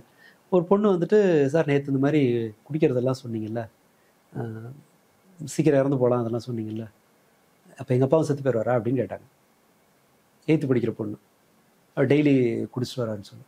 நமக்கு என்ன பிரச்சனை என்னன்னு சொன்னால், இந்த செய்தி, குடி சீக்கிரம் இறந்துருவாங்கங்கிற செய்தி அநேகமாக எல்லாருக்கும் தெரியும். இப்போ குழந்தைங்க அந்த பேனிக்கோட தான் வாழ்வாங்க. அவர்கள் நீங்கள் பண்ண பிரச்சனைக்கு அவங்க தன் வாழ்க்கையை பார்க்கறதுக்கு முன்னாடியே ஒரு பயத்தோடையும் பதட்டத்தோடையும் வளரலாம். அண்ட் அப்பாவுக்கு அந்த பழக்கம் இருக்கும்போது பசங்க அந்த பழக்கத்தை கற்றுக்கிறதுக்கான வாய்ப்பு ரொம்ப அதிகம். ஒன்று, அவங்களுக்கு எதையும் சேர்த்து வச்சுக்க மாட்டோம், அவங்கள கடனால வைக்கிறவங்கன்னு வீட்டில் சண்டை வரும், ஒரு பீஸ்ஃபுல் வீடு இருக்காது, அவங்களுக்கு கிடைக்க நிறைய அதோட ஃபேமிலி மெம்பர்ஸ் ஒரு அபியூஸை ஃபேஸ் பண்ணி தான் ஆகணும், கட்டாயமாக ஃபேஸ் பண்ணுவாங்க. அவமானம் இருக்குல்ல. நான் இது மாதிரி நிறைய இதை பார்த்துருக்கேன். வேற ஒரு பொண்ணு தான் அப்பா ஸ்கூலுக்கு வந்துடக்கூடாதுன்னு பயப்படுற மற்ற பசங்களாம் மிரட்டுவாங்க, உங்க அப்பா வந்துட்டு பாருன்னு மிரட்டுவாங்க, பயப்படும். ஏன்னா அவர் குடிச்சிட்டு என்னை அவமானப்படுத்திடலான்னு இவங்களுக்கு ஒரு பயம். ஏன்னா அவர் அப்போ எப்போ குடிப்பாருன்னு தெரியாது அவர். ஸோ ஸ்கூலில் அவர் அசிங்கப்படுத்திடக்கூடாது அப்படின்னு ஒரு பயம் இருக்கும். கணக்கெடுத்தோன்னா அதிகம் இந்த மாதிரி எந்த ஒரு வகையான போதை பழக்கம் இருக்கிறவர்களோட குழந்தைகளும் அது ரொம்ப கஷ்டம். அது அவங்கள கிட்டத்தட்ட நாம் அவர்களை பனிஷ் பண்ணி தான் நம்ம லைஃபை ஆரம்பிப்போம். புரியாதுன்னெலாம் சொல்ல முடியாது. 7 வயசு குழந்தைக்கு ரொம்ப தெளிவாக புரியும், இது நல்லதில்லை, இவர் குடிக்கும்போது இவர் நல்லா இருக்க மாட்டார், இதனால தான் வீடு கஷ்டத்தில் இருக்குங்கிறது எல்லாமே 6-7 வயசுல குழந்தைகளுக்கு நல்ல தெளிவாக புரியும். ஸோ இது நாம நினைச்சிட்டு இருக்க மாதிரி அப்படிப்பட்ட லைக் அந்த மாதிரி அப்பா குடிக்கிறாங்க, அந்த மாதிரி ஃபேமிலியில இருந்து வரக்கூடிய நபர்கள் இந்த ட்ரக் எல்லாம் எடுக்காம இருக்காங்களா, இல்ல அவங்களும் அதை கன்சியூம் பண்றதுக்கான ஸ்கோப் இல்ல வாய்ப்பு அதிகம். அப்பா மதுப்பழக்கத்தில் ஈடுபடும் போது பசங்க அதுக்கு போறதுக்கான வாய்ப்பு ஒப்பீட்டளவுல ரொம்ப அதிகம். ஏன்னா அவங்களுக்கு அவ்வளவு கஷ்டத்தை பார்த்துட்டும் இல்ல இம்ப்ரிண்ட் ஆயிருக்கும். அதாவது ஒரு கஷ்டத்துல இருந்து வெளியில வரதுக்கு இதான் வழி அப்படின்னு சொல்லிட்டு அது ஒரு மாடல் மாதிரி, அது ஒரு பாதை மாதிரி. அப்பா நல்லவர் தான், அவர் இதனாலதான் இதை பண்ணாரு அப்படின்ற அளவுல இல்ல அவ்வளவு டீடைல் எல்லாம் இருக்கணும்னு அவசியம் இல்லை. ஓகே, ஐதர் அது ஆம்பளைங்க குடிப்பாங்கன்னோ, அல்லது குடிதான் பிரச்சனையிலேருந்து தீர்ற வழி அப்படின்னும் ஏதோ ஒன்று நினைக்கலாம். அல்லது ஆல்கஹால் அறிமுகமாகும் போது அது வேணான்னு மறுக்கிற தைரியம் வராம அவங்க போறதுக்கான வாய்ப்பு உண்டு. இது பொதுவான ஒண்ணு. அடுத்த இன்னொரு பெரிய டேமேஜ் என்னன்னு சொன்னா, குழந்தைங்க எதையுமே மிகையா பண்ண வாய்ப்பு இருக்கு. என்னன்னா இது எனி டைம் நம்ம லைஃப் சிக்கலுக்குள்ளாகலாம், நமக்கு சப்போர்ட் இல்லாமல் போகலாம், அனாதை ஆயிடுறதுக்கான வாய்ப்பு உண்டு, அல்லது பிரச்சனை பிரியறதுக்கான வாய்ப்பு உண்டு, இல்லை நம்ம படிக்காமல் போகிறது ஏதோ ஒன்று. இது எதிர்காலம் பாதுகாப்பற்றது அப்படிங்கிற முடிவுக்கு அவங்க சின்ன வயசுல வந்துடுவாங்க. ஸோ நான் என்ன காப்பாற்றிக்கணும்னா என்ன செய்யணும்? இல்லை ஒன்று, அதிக முரட்டுத்தனத்தை குழந்தைகள் காட்டலாம். ஏன்னா அடிச்சு பவரை காட்டினா தான் இந்த இடத்துல சர்வைவ் ஆக முடியும். முரட்டுத்தனமாக நடந்துக்கலாம், ஆப்ஷன் 1. செகண்ட் ரெண்டாவது என்ன நடக்கும்? ஓவர் ரெஸ்பான்சிபிளாக இருப்பாங்க. லைஃப்பில் எதுவுமே எனக்கு கிடைக்காது, என்னதான் நான் தான் பார்த்துக்கணும், ஸோ எனக்கு வேண்டியது நான் ரொம்ப பொறுப்பாக இருக்கணும், எல்லாத்தையும் கரெக்டாக செய்யணும், யாரையும் பகைச்சக்கூடாது, கிளாஸில் ஒபீடியண்ட்டாக இருக்கணும். லைஃப்பை மொத்தமாக அனுபவிக்காமல் செக்குமாடு மாதிரி அவங்க ஓவர் பர்ஃபெக்ஷனில் ரொம்ப ரொம்ப பொறுப்பாக இருக்கிறதுல பண்ணுவாங்க. பட் லைஃபோட இந்த நல்ல சைடை ரொம்ப மென்மையான பக்கங்கள் எதுவுமே அவங்களுக்கு அறிமுகம் இல்லாமல் போயிடும். கல்யாணம் ஆகும்போது ரொம்ப மெக்கானிக்கலாக தான் இருக்கிற மாதிரி இருக்கலாம், அல்லது வேற ஒரு லைஃப்குள்ளே போகும்போது அவங்க இது என்னடா சம்மந்தமே இல்லாத இருக்கார், ரொம்ப ரொம்ப ஸ்ட்ரிக்டாக எதையுமே அனுபவிக்காத ஒரு லைஃபுக்கு பின்னாடி போக வாய்ப்பு உண்டு. இந்த பர்ஃபெக்ஷன் இதில் ஃப்ரெண்ட்ஸ் பெரும்பாலும் இருக்க மாட்டாங்க, ஐசோலேட் ஆவாங்க. இது 2. 3வது கோமாளித்தனமாக நடந்துக்கலாம். காமெடி பண்ணி மற்றவர்களை தன்னை தாழ்த்திக்கிட்டு, தன்னை ஒரு கோமாளி மாதிரி ஆக்கிக்கிட்டு மற்றவங்களை என்ஜாய் பண்ணி அப்போ கூட இருப்பான்ல, என்னை கூட சேர்த்துப்பான்ல கேங்கில், அப்படி செய்யறதுக்கு வாய்ப்பு உண்டு. ஸோ இயல்பாக கேஷுவலாக அந்த குழந்தை வருங்கிறதுக்கான வாய்ப்பு ரொம்ப ரொம்ப குறைவு. மேபி அம்மா அல்ல மற்ற குடும்ப உறுப்பினர்கள் ரொம்ப இது குறித்து கவனத்தோடு இருந்து அந்த பாதிப்பு வந்து சேராம தடுக்கலாம், அல்லது அப்பா ரொம்ப ரெஸ்பான்சிபிளா குடிக்கலாம், ஈவன் அடிக்டா இருந்தாலும் கூட பசங்களை பாதிக்காத அளவுக்கு, வீட்டுல சண்டை வராத அளவுக்கு குடிக்கலாம். பட் இது எதுவுமே ஒரு தனிநபரோட கண்ட்ரோல் இல்லை. சில சமயங்கள்ல நடக்கலாம், அது ஒரு சாத்தியம் தான். லாட்டரி டிக்கெட் வாங்குற மாதிரி நீங்க வாங்கினா 1000 டிக்கெட் வாங்கினாலும் உங்களுக்கு பிரைஸ் கிடைக்கும்ன்றது உறுதி கிடையாது. ஒரு டிக்கெட் வாங்குறவனுக்கு அது பிரைஸ் கிடைக்கலாம். இது வந்து இதனோட சாத்தியக்கூறுகளை வந்து நாம வரையறுக்கவே முடியாது. அதான் அதுல இருக்க சிக்கல். இப்போ போதையை வந்து ஒரு கொண்டாட்டமா பாக்குறத எப்படி புரிஞ்சுக்கலாம்? இப்போ சாரு, ஏற்கனவே சாரு பத்தி பேசியிருக்கேன். சாரு வந்து இப்போ நல்ல மது இங்க கிடைக்கிறது இல்ல. இப்போ நீங்க இன்னும் பல ஐரோப்பிய நாடுகள்ல இல்ல ஜப்பான்ல வந்து நிறைய குடிக்கிறாங்க. அவங்க வந்து ப்ராப்பரா அதை கொண்டு வராங்க, மக்களுக்கு கொடுக்குறாங்க. அது எல்லாரும் குடிச்சு, நம்ம ஊர்ல குடிக்கிறது வந்து விஷம். இது வந்து டாஸ்மாக்ல கிடைக்கிறது விஷம். அதை குடிச்சு செத்து போறானுங்க. மது வந்து தப்பு கிடையாது. போதைன்றது ஒரு கொண்டாட்டம், அது வந்து ஒரு என்ஜாய்மெண்ட். அந்த என்ஜாய்மெண்ட்டை நீங்க வந்து அதான் சொல்றேன், அது தப்புன்னு பேசுறது வந்து நம்ம ஒரு பிற்போக்கமான சமூகமாக இருக்கும். ஃபாரின்ல எப்படி குடிக்கிறாங்க, எப்படி வாழ்றாங்க. இப்ப ட்ரம்ப்லாம் இருக்காரு, அவர் ஆக்சுவலி டீடோலர்னு நினைக்கிறேன். மற்றபடி பெரிய ஆட்கள் எல்லாரும் வந்து சரக்குலாம் அடிக்கிறாங்க, சரக்குலாம் போடுறாங்க. பட் அவங்க வந்து அவங்க லைஃப் வாழ்ந்துட்டு தான் இருக்காங்க. வயதான நபர்கள் கூட பண்றாங்க. இதெல்லாம் ரொம்ப சாதாரணமான விஷயம் சொல்றாங்க. ட்ரம்ப் விஷயம் என்னன்னா, ஒரு பாட்காஸ்ட்ல கூட சொல்லியிருப்பாரு, அவங்க அண்ணனும் தம்பியோ யாரோ வந்து அடிக்ஷன்ல இறந்துட்டாரு. சோ இவருக்கு வந்து அது மேல குடிச்சிருக்காரு. இவர் குடிச்சது கிடையாது. அங்க சொல்றேன், குடிச்சிட்டு சாவறான், அமெரிக்காலே இருக்கிறான். எல்லா ஊர்லயும் குடிக்கலாம். ஆமா. அது எனக்கு அமெரிக்கா மாதிரி ஒரு நாட்டுல இல்ல ஜப்பான் மாதிரி ஒரு நாட்டுல எவ்வளவு பேர் குடிக்கிறாங்க, எவ்வளவு பேர் அடிக்ட் ஆகுறாங்க, எவ்வளவு பேர் ரெஸ்பான்சிபிளா குடிக்கிறாங்க தெரியல. கல்ச்சுரல் டிஃபரன்சஸ் இருக்கு நமக்கு. மதுவுக்கு ஒரு நீண்ட வரலாறு உண்டு. 3000 வருஷத்துக்கு முன்னாடியே மெசபடோமியால வைன் ஃபேக்டரிஸ் இருந்திருக்கு. அதுக்கான ட்ரேஸ் எல்லாம் கண்டுபிடிச்சிருக்காங்க. 17ஆம் நூற்றாண்டுலேயே ஓபியம் ட்ரேடிங் நடந்து சைனா நாசமா போய் ரெக்கவர் ஆனது உண்டு. மேபி அது எப்படி செய்யலான்றதுக்கு சைனா ஒரு நல்ல எக்ஸாம்பிள். இப்போதான் ஞாபகம் வருது, அது அப்புறம் பேசலாம். மது வந்து பல்லாண்டு கால வரலாறு உண்டு. அதை தேவபானம்னு நினைச்சிட்டு, ஏன்னா ஒரு எக்ஸைட்மெண்ட் இருக்குல்ல, குடிச்ச வரல. நாம வந்து இப்போ இருக்கிற நிலைமையில இங்க பொறுப்பா குடிக்கிறதுங்கிறதுக்கு, இப்போ போய் டாஸ்மாகை திருத்தி அதை வந்து ஒரு தரமான சரக்கை கொண்டு வந்து குடிச்சு அப்படி என்ன உங்களுக்கு கொண்டாட்டம் கேட்குதுன்ற, அவ்வளவு சேஞ்ச் பண்ணி பொல்யூஷனை பத்தி பேச துப்பு இல்லை. எதிர்காலம் வாழவே முடியாத அளவுக்கு நாசம் பண்ணிட்டு இருக்கோம். கடல் வளம் வந்து 50% மேல வீணா போச்சுன்னு சொல்றாங்க. இதை பத்தி எல்லாம் கவலைப்படாம குடிக்கிறத பத்தி கவலைப்படுறது என்ன கேட்டா அது ஒரு கொழுப்பு. குடிக்கிறவங்களை அவமதிக்கிற மாதிரி பேசுறேனான்னு எனக்கு தெரியல. அப்படி இருந்துச்சுன்னா அது என்னோட நோக்கம் இல்லை. அது மதுப்பிரியர்கள். அது இது வந்து இதோட தேவையை நான் சொல்றேன். ரெண்டாவது, யாருக்கு அது ஈஸி, யாருக்கு அது கஷ்டம்ன்றது நமக்கு தெரியாது. கொண்டாட்டமா பார்க்கவே கூடாது. அது இல்ல, லைஃப்ல ஒரு கொண்டாட்டம் வேணும். அதெல்லாம் மது எனக்கு கொடுக்குது அப்படின்றது ரிஸ்க்ல இருக்குல்ல. இப்போ நான் மலை ஏறுறோம், ஏறுற 10 பேர்ல 3 பேர் செத்து போயிடுவான்னு வச்சுக்கோங்களேன். அந்த 7 பேரோட கொண்டாட்டத்தை நீங்க பாப்பீங்களா? சாவுற 3 பேரை நம்ம பார்ப்போமா? அந்த அந்த ஒரு ஃபேக்டர் இருக்கு இல்லையா? எல்லாத்துக்குமே சொல்றேன், எல்லா நோய்களுக்குமே 4 பேர் சாவான், 95 பேர் பிழைப்பான்னு சொன்னா நாம அதை 4 பேர் தானே போட்டோன்னு கணக்கெடுக்க முடியாதுல்ல. முதல்ல இது ஒரு நோய். ஸோ இதுல கொண்டாட்டங்கிறதுக்கெல்லாம் வேலையே கிடையாது. ரெண்டாவது, நீங்க வந்து அடிக்ட் ஆக மாட்டீங்க அப்படிங்கிறதுக்கு எந்த உத்தரவாதமும் கிடையாது. அதை இவன் அடிக்ட் ஆவான், இவன் அடிக்ட் ஆக மாட்டான் அப்படின்னு அறிவியல் பூர்வமா வரையறுக்கிறதுக்கு வழியே கிடையாது. இது சும்மா இதெல்லாம் என்னன்னு சொன்னா, நான் சரியாதான் நடந்துக்கிறேன் அப்படின்னு நிரூபிக்கிறதுக்காக கண்டுபிடிச்ச சாக்கு. இதை ஒரு சமயத்துல இதை பொருட்படுத்தவே கூடாது. ஒண்ணு, கௌரவமா சந்தோஷமா வாழ்றதுக்கும் கொண்டாடுறதுக்கும் இன்னும் பல்வேறு வழிகள் இருக்கு. அதை தான் சூஸ் பண்ணணுமே தவிர, இது வந்து கொண்டாட்டங்கிற அந்த அந்த அந்த அந்த லேபிளை இங்க ஒட்டவே கூடாது. 4 பேர் சேர்ந்து குடிச்சுதான் ஜாலியா இருக்கும், பிரச்சனை தேவையே இல்லை. குடிச்சுதான் ஜாலியா இருக்கும்னு நினைச்சாலே அது பிரச்சனை தான். நார்மலாவே நம்ம ஜாலியா இருக்கலாம். ஆமா, அப்ப உங்களுக்கு ஏதோ கோளாறு இருக்குன்னு அர்த்தம். அப்படிதான் போதாமை இருக்கு. ஆமா, உங்களுக்கு ஏதோ ஒரு பலவீனம் இருக்கு. உங்களுக்கு வந்து இயல்பா சாதாரணமான வாழ்க்கையில உங்களால வந்து சந்தோஷமா இருக்க முடியும்னா, ஒரு சினிமா பார்க்க போலாம், சும்மா வெளியே போலாம், பேசிட்டு இருக்கலாம். இல்ல வெளியிலே இல்லாம கால் எடுத்து வைக்க முடியாம, நான் இப்போ வேற எதேச்சா பார்க்கும்போது ஒரு டாக்குமெண்ட்ரி, அந்த மரணத்தை எதிர்நோக்கி இருக்கிறவங்களோட டாக்குமெண்ட்ரி ஒன்று பார்க்கும்போது, கம்ப்ளீட்டா பேரலைஸ் ஆன ஒருத்தர் சொல்றாரு, பாத்ரூமை பயன்படுத்துற அளவுக்கு என் உடம்பு ஒத்துழைச்சதுன்னா, நானே பாத்ரூமை பயன்படுத்துற அளவுக்கு உடம்பு ஒத்துழைச்சதுன்னா லைஃப் எவ்வளவு ஒண்டர்ஃபுல்லா இருந்திருக்கும் அப்படின்னாரு. அது ஆக்சுவலா அந்த தான் நமக்கு வந்து எல்லாம் கரெக்டா இருக்குங்கிற கொழுப்புல இந்த மாதிரியான புது இதை வந்து தேடி எல்லாம் போகக்கூடாது. நீங்க தேடினீங்கன்னா உங்களுக்கு நிறைய உண்டு. ரைட். இப்போ அந்த கொண்டாட்டம் அதோட நான் சேர்த்து சொல்றேன், ரொமான்டிசைஸ் பண்றது எப்படி புரிஞ்சுக்கலாம்? ஒரு ட்ரக்கை வந்து அதுக்கு வந்து ஒரு ஒரு காவியமான ஒரு கவித்துவமான காரணங்கள்லாம் சொல்றது. இப்போ ஒரு கலைஞன் அப்படின்னா அவன் கொஞ்சம் அப்படி கொஞ்சம் லைட்டா கொஞ்சம் கோளாதா இருக்கணும், சில ட்ரக் எல்லாம் எடுத்தாலும் அவனுடைய கலை தன்மை வந்து வெளியே வரும். இப்போ ஸ்ரீகாந்த் விட்டுருங்க, யூஸ்வலா கலைஞர்கள் பலருக்கு வந்து சொல்லுவாங்க.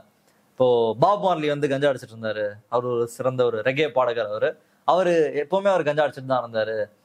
அந்த மாதிரி நான் என்னுடைய ஆர்ட் ஃபார்மை நான் வெளியே கொண்டு வரதுக்கு, கலையை கொண்டு வரதுக்கு வந்து நான் எக்ஸ்ட்ரா ஒரு வான்காவோட ஓவியம் எடுத்துக்கலாம். இந்த மாதிரி நிறைய இருக்கு. அந்த மாதிரி இவங்கெல்லாம் இப்படி கன்சம்ஷன்ல இருந்ததுனாலதான் அவங்களால ஒண்டர்ஃபுல் ஆர்ட் வந்து வெளியே வந்தது. இப்படி கல்ச்சுரல் தளத்துல வேலை செய்யக்கூடிய நபர்கள் வந்து இப்படியான தங்களே இழந்துருவாங்க அவங்க அந்த ப்ராசஸ்ல. அதுல அப்படிதான் இருப்பான் கலைஞர்னா, இப்படிதான் அடிச்சு செத்து போவான், இப்படிதான் கலைப்படைப்பை உருவாக்குவான். அந்த கலைப்படைப்பை உருவாக்குவதற்கு இந்த மாதிரியான போதைகள் வந்து ஒரு தூண்டுகோலா இருக்கு அப்படின்ற விஷயங்களை வந்து ஒரு கருத்தா சொன்னா என்ன சொல்லுவீங்க? அந்த திறன் இருக்கிற ஒருத்தர் போதைக்கு அடிமையானாங்கிறதா உண்மையை தவிர இதனால அது வந்ததுங்கிறது கிடையாது. வான்காவுக்கு தீவிரமான மனநல பிரச்சனை இருந்தது, சைக்காசிஸ் இருந்தது, தான் காதை அறுத்துக்கிற அளவுக்கு போன அந்த இது இருக்கு இல்லையா, இதெல்லாம் இருந்துச்சு. இன்னும் பல பேருக்கு கடுமையான மனப்பிறழ்வு இருக்கிறவங்க, அந்த ஆர்டிஸ்ட், அது என்னன்னா மூளைத்திறன் அந்த இதில் ரொம்ப அதிகமாக வெளிப்படும். அதுவும் நம்ம பொருத்தி பார்க்க அவசியம் இல்லை. ரெண்டாவது, உங்களுடைய படைப்புகள் ஆல்கஹால்னால எல்லாம் ஒரு சப்ஸ்டன்ஸ்னாலலாம் வெளியிலலாம் வர்றதில்லை, அது சாதாரண இதிலே செய்ய முடியும். இது எப்படி சொல்றது, இதுக்கும் எந்த சம்பந்தமும் இல்ல. மன்டோ குடிச்சாரு, அவரு நிறைய கதைகள் எழுதினாரு. நாமுத்துக்குமாரே எடுத்துக்கலாம். நாமுத்துக்குமார் வந்து அவ்வளவு சிறந்த பாடல். வீட்டுல அதுக்கு சொன்னது என்னன்னு சொன்னா, அவரை வந்து ஸ்குவீஸ் பண்ணி அவர்கிட்ட இருந்து வேலையை வாங்கும்போது அவர் அதை தாங்கிறதுக்காக குடிக்க வேண்டி இருந்ததே தவிர, அதுல இருந்து ஆரம்பிச்சது. அவர் நெருக்கமானவங்க சொன்னது என்னன்னு சொன்னா, இப்போ வெவ்வேறு பாடகர்கள், வெவ்வேறு மியூசிக் டைரக்டர்கள்ட்ட அவங்களோட நேரத்துக்கு தகுந்த மாதிரி நீங்கள் போய் எடுக்கணும். ஸோ உங்களோட கிளாக் வந்து பயாலஜிக்கல் கிளாக் வந்து மாறிக்கிட்டே இருக்கும்.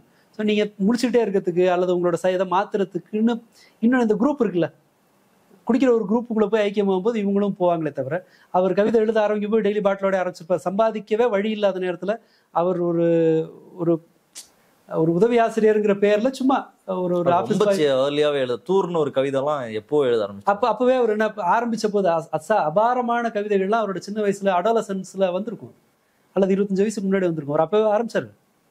அப்படிலாம் இல்லை, இது பழக்கத்துல அதன் பிறகு வர்றது. உங்களோட ப்ராப்ளம் என்னன்னா, நார்மல்ல குடிக்கு அடிமையாகிறது வந்து நார்மல் லைஃபை வாழ்றதுக்கே உங்களுக்கு குடி தேவைப்படுங்கிறதான் பிரச்சனையே தவிர, அவர் இயல்புல கவிதை எழுதுறவர் அந்த நார்மல் லைஃப் கலைஞர்களுக்கு தேவைப்படும்ன்றது பொய் தானா? அது அது மாதிரி ஒரு பெரிய ஏமாத்து வேலை கிடையாது. இன்னொன்று, அந்த இதெல்லாம் செஞ்சாதான் வரும்ன்றதெல்லாம் இல்லை. நீங்க டிசிப்ளினா வாழும்போது எல்லா விஷயமும் எல்லாத்தையும் கத்துக்க முடியும். பாப் மார்லி அதெல்லாம் ஒரு எக்ஸம்ஷன். சில இடங்கள்ல அது வந்து கல்ச்சுரலா உங்களுக்கு கலாச்சாரம் வந்து அதை அனுமதிக்கலாம். இன்னைக்கும் கனடால 40 கிராம் கஞ்சா ஒரு மாசத்துக்கு பயன்படுத்தினது வாங்குறது வந்து குற்றம் கிடையாது. ஸ்வீடன் மாதிரி இடங்கள்ல கூல் இப்போ வந்து சூப்பர் மார்க்கெட்ல விற்கிறாங்க.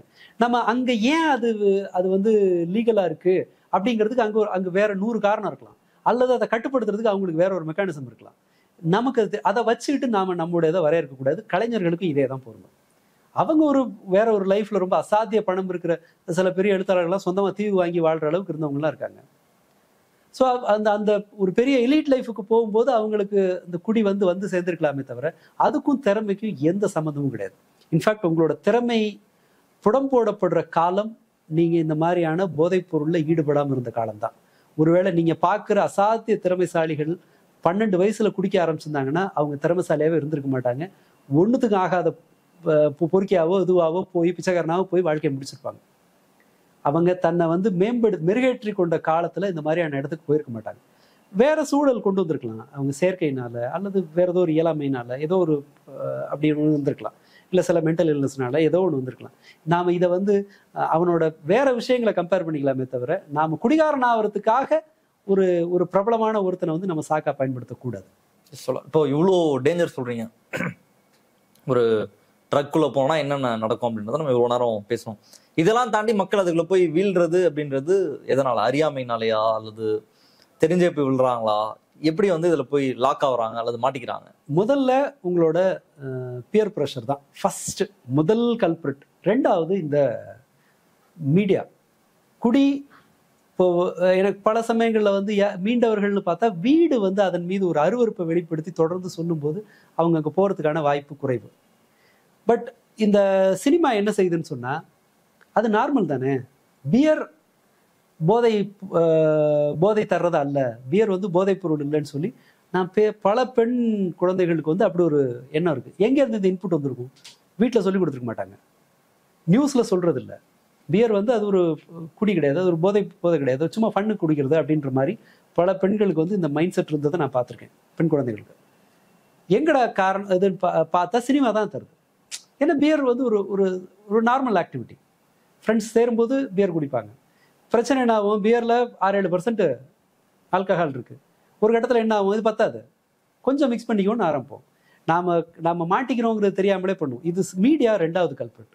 இந்த குரூப் வாடா செய்வோம், இப்போ நான் குடிச்சா தான் நான் வந்து ஒரு கெத்தாக காட்ட முடியுன்ற ப்ரெஷரை என்னோட ஃப்ரெண்ட்ஸ் காட்டும்போது நான் அதுக்கு வரலாம். இது முதல்ல எல்லாருக்கும் அது அறிமுகமாயிடும்.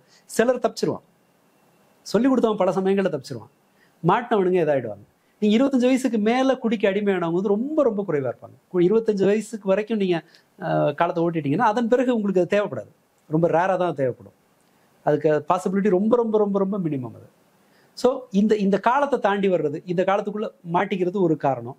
2வது பெரிய கல்பிரிட் மீடியா தான். அதை வந்து நார்மல் ஆக்கி ஈவன் வீட்டு பெண்களை கூட ஒரு இதில் வந்து குடிக்கக்கூடாதுன்னு கிரைட்டீரியா வச்ச ஆட்கள் எல்லாம் யார் தான் நான் நிறைய கேட்டிருக்கேன். எங்கள் சொந்த ரொம்ப நார்மலைஸ் ஆயிடுச்சு. அது குடிக்கிறதுனா வேணான்ற சொன்னவங்கலாம் அடுத்த ஒரு 10 வருஷத்துக்கு முன்னாடியெல்லாம் வந்து யார் குடிக்காம இருக்கா அப்படின்னு சொல்லிட்டு அதை குடிச்சிட்டு கீழே விழுவுறவன் தான் பிரச்சனை அப்படின்றது.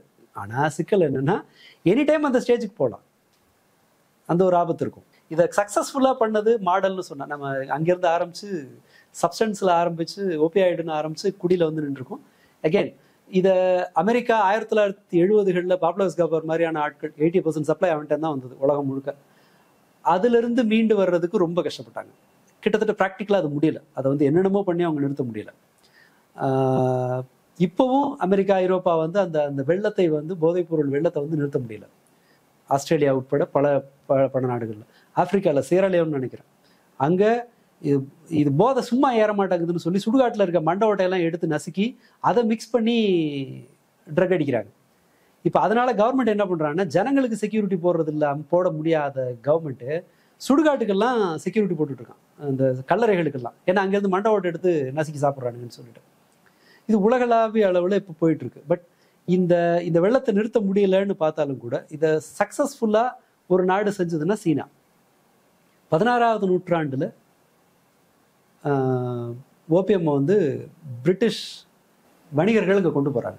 ஓபிஎம் வார்லாம் தான் 16வது நூற்றாண்டில். என்னன்னா சைனாலேருந்து நிறைய பொருட்களை இவங்க வாங்குறாங்க. டீ, ஐரோப்பாவை வந்து ஆக்டிவாக வச்சுருந்த ஒரு பொருளாக இருந்தது டீ தூள் வாங்குறாங்க, மற்ற பட்டு, அவங்கள்ட்ட செய்கிற பீங்கான் பொருள்னு சொல்லி எக்கச்சக்கமாக அங்கேருந்து வாங்குறாங்க.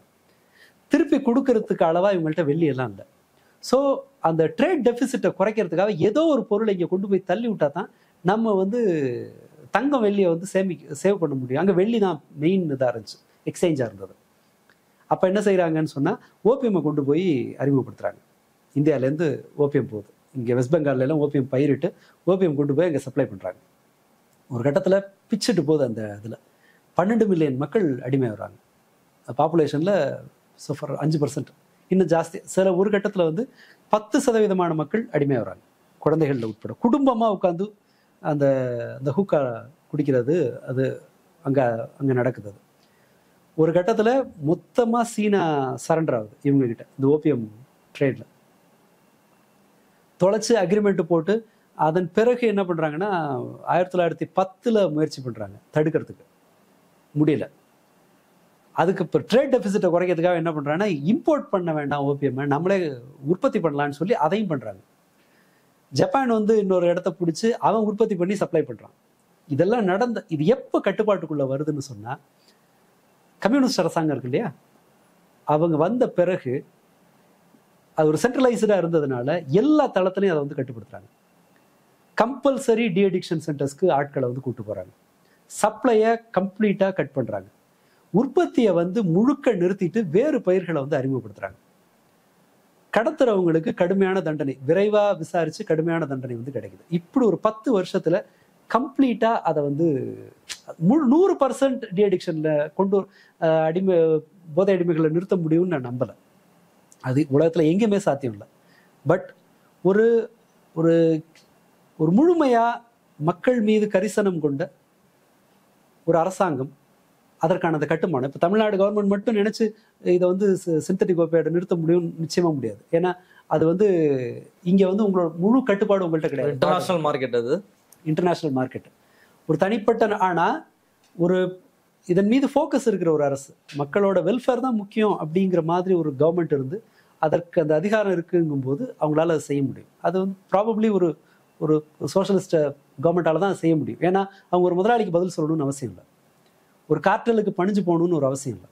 அந்த இடத்துல ஒரு ஒரு ஒரு ஜுடிஷியல் சிஸ்டம் அவ்வளோ சுலபத்தில் லஞ்சம் வாங்க முடியாது அப்படிங்கிற ஒரு நாட்டை கட்டுனால் ஒழிய, விசாரணை அமைப்பும் போலீஸ் கட்டுமானமும் லஞ்சம் வாங்க முடியாத மாதிரி ஒரு அரசாங்கம் அமையணும்னா உங்களுக்கு வந்து இந்த முதலாளித்துவ அரசுல அது எனக்கு தெரிஞ்ச சாத்தியம் கிடையாது. ஏன்னா பணம் தான் இங்கே தீர்மானிக்கிற விஷயம். ஸோ இது ஒரு சிக்கலான ஒன்று. ஸோ இப்போ நான் என்ன சொல்லுவேன்னா, இது இந்தியா மாதிரியான ஒரு நாட்டில் இது ஒரு தனிநபரோட பொறுப்பாக தான் இருக்க முடியும். அதான் ப்ராக்டிக்கலியும் பாசிபிள். கட்டுப்படுத்தலாம். ஒரு இதில் வந்து போலீஸ் வந்து இன்னும் அதுக்கு டெடிக்கேட்டடாக ஒரு துறை போலீஸ் இருந்து அது விசாரணை ரொம்ப துரிதமாக நடந்து தண்டனை கிடைக்கும் போது நம்ம ஓரளவு கட்டுப்படுத்த முடியும். பட் அதுக்கு ஒரு ஒரு ஒரு அபாரமான எண்ணிக்கையில் ஆட்கள் தேவை இதை மட்டும் செய்யறதுக்கு. ஸோ கண்ணுக்கு தெரிஞ்ச எதிர்காலத்தில் அதுக்கான வாய்ப்பு குறைவு. ஓரளவு கட்டுப்படுத்தலாம். பட் உங்களை விட ஸ்மார்ட்டாக கடத்தல் கும்பல் வந்து தன்னை எக்யூப் பண்ணிகிட்டே இருப்பாங்க. ஏன்னா அவ்வளோ பணம் கொட்டுற ஒரு இடம் அது. அண்ட் ரெண்டாவது, இப்போது சமூகம் ஒரு மாதிரி இயல்பான மகிழ்ச்சியை அனுபவிக்க முடியாத ஒரு ஒரு ஒரு நெருக்கடியில் இருக்குது. எல்லாமே அன்சர்டைனாக இருக்கு இல்லையா? பாவர்ட்டி ஒரு முக்கியமான ரீசன். ஏன் உயிரை பணையை வச்சு மெக்சிகோலேருந்து ஒருத்தன் அமெரிக்காவுக்கு கடத்துறான்? ஏன்னா இங்கே ஏழ்மை இருக்கு. ஒரு 10 வாட்டி கடத்தலை பண்ண நான் ஒரு வருஷம் என் குடும்பம் சாப்பிடலாம் அப்படிங்கிற ஒரு நிலைமையில ஒருத்தன் வர்றான். பாவர்ட்டி இதோட கனெக்ட் ஆயிருக்கு.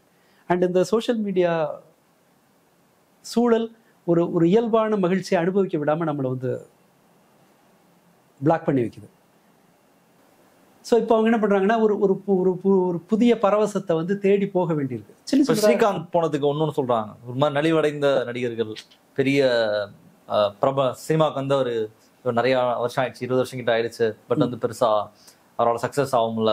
இப்போ இது அவர் ட்ரக்குள்ள போனதுக்கு இதெல்லாம் ஒரு காரணம் அப்படின்லாம் சொல்ல இல்ல, அது ஒரு சாக்கு. ஏன் குடிக்கிறேன்னு கேட்டா சொல்லுவாங்க இல்லையா, எனக்கு சோகம் இருக்கு, குடும்ப பிரச்சனை இருக்கு. அப்படி எல்லாம் இல்லை, அந்த மாதிரி எல்லாம் இல்லை. இது வந்து முழுக்கவே ஒரு எக்ஸைட்மெண்ட் சம்மந்தப்பட்ட எக்ஸைட்மெண்ட் அண்ட் அந்த பியர் ப்ரெஷர். நம்ம ஒன்று அடிச்சு தான் பார்ப்போமே.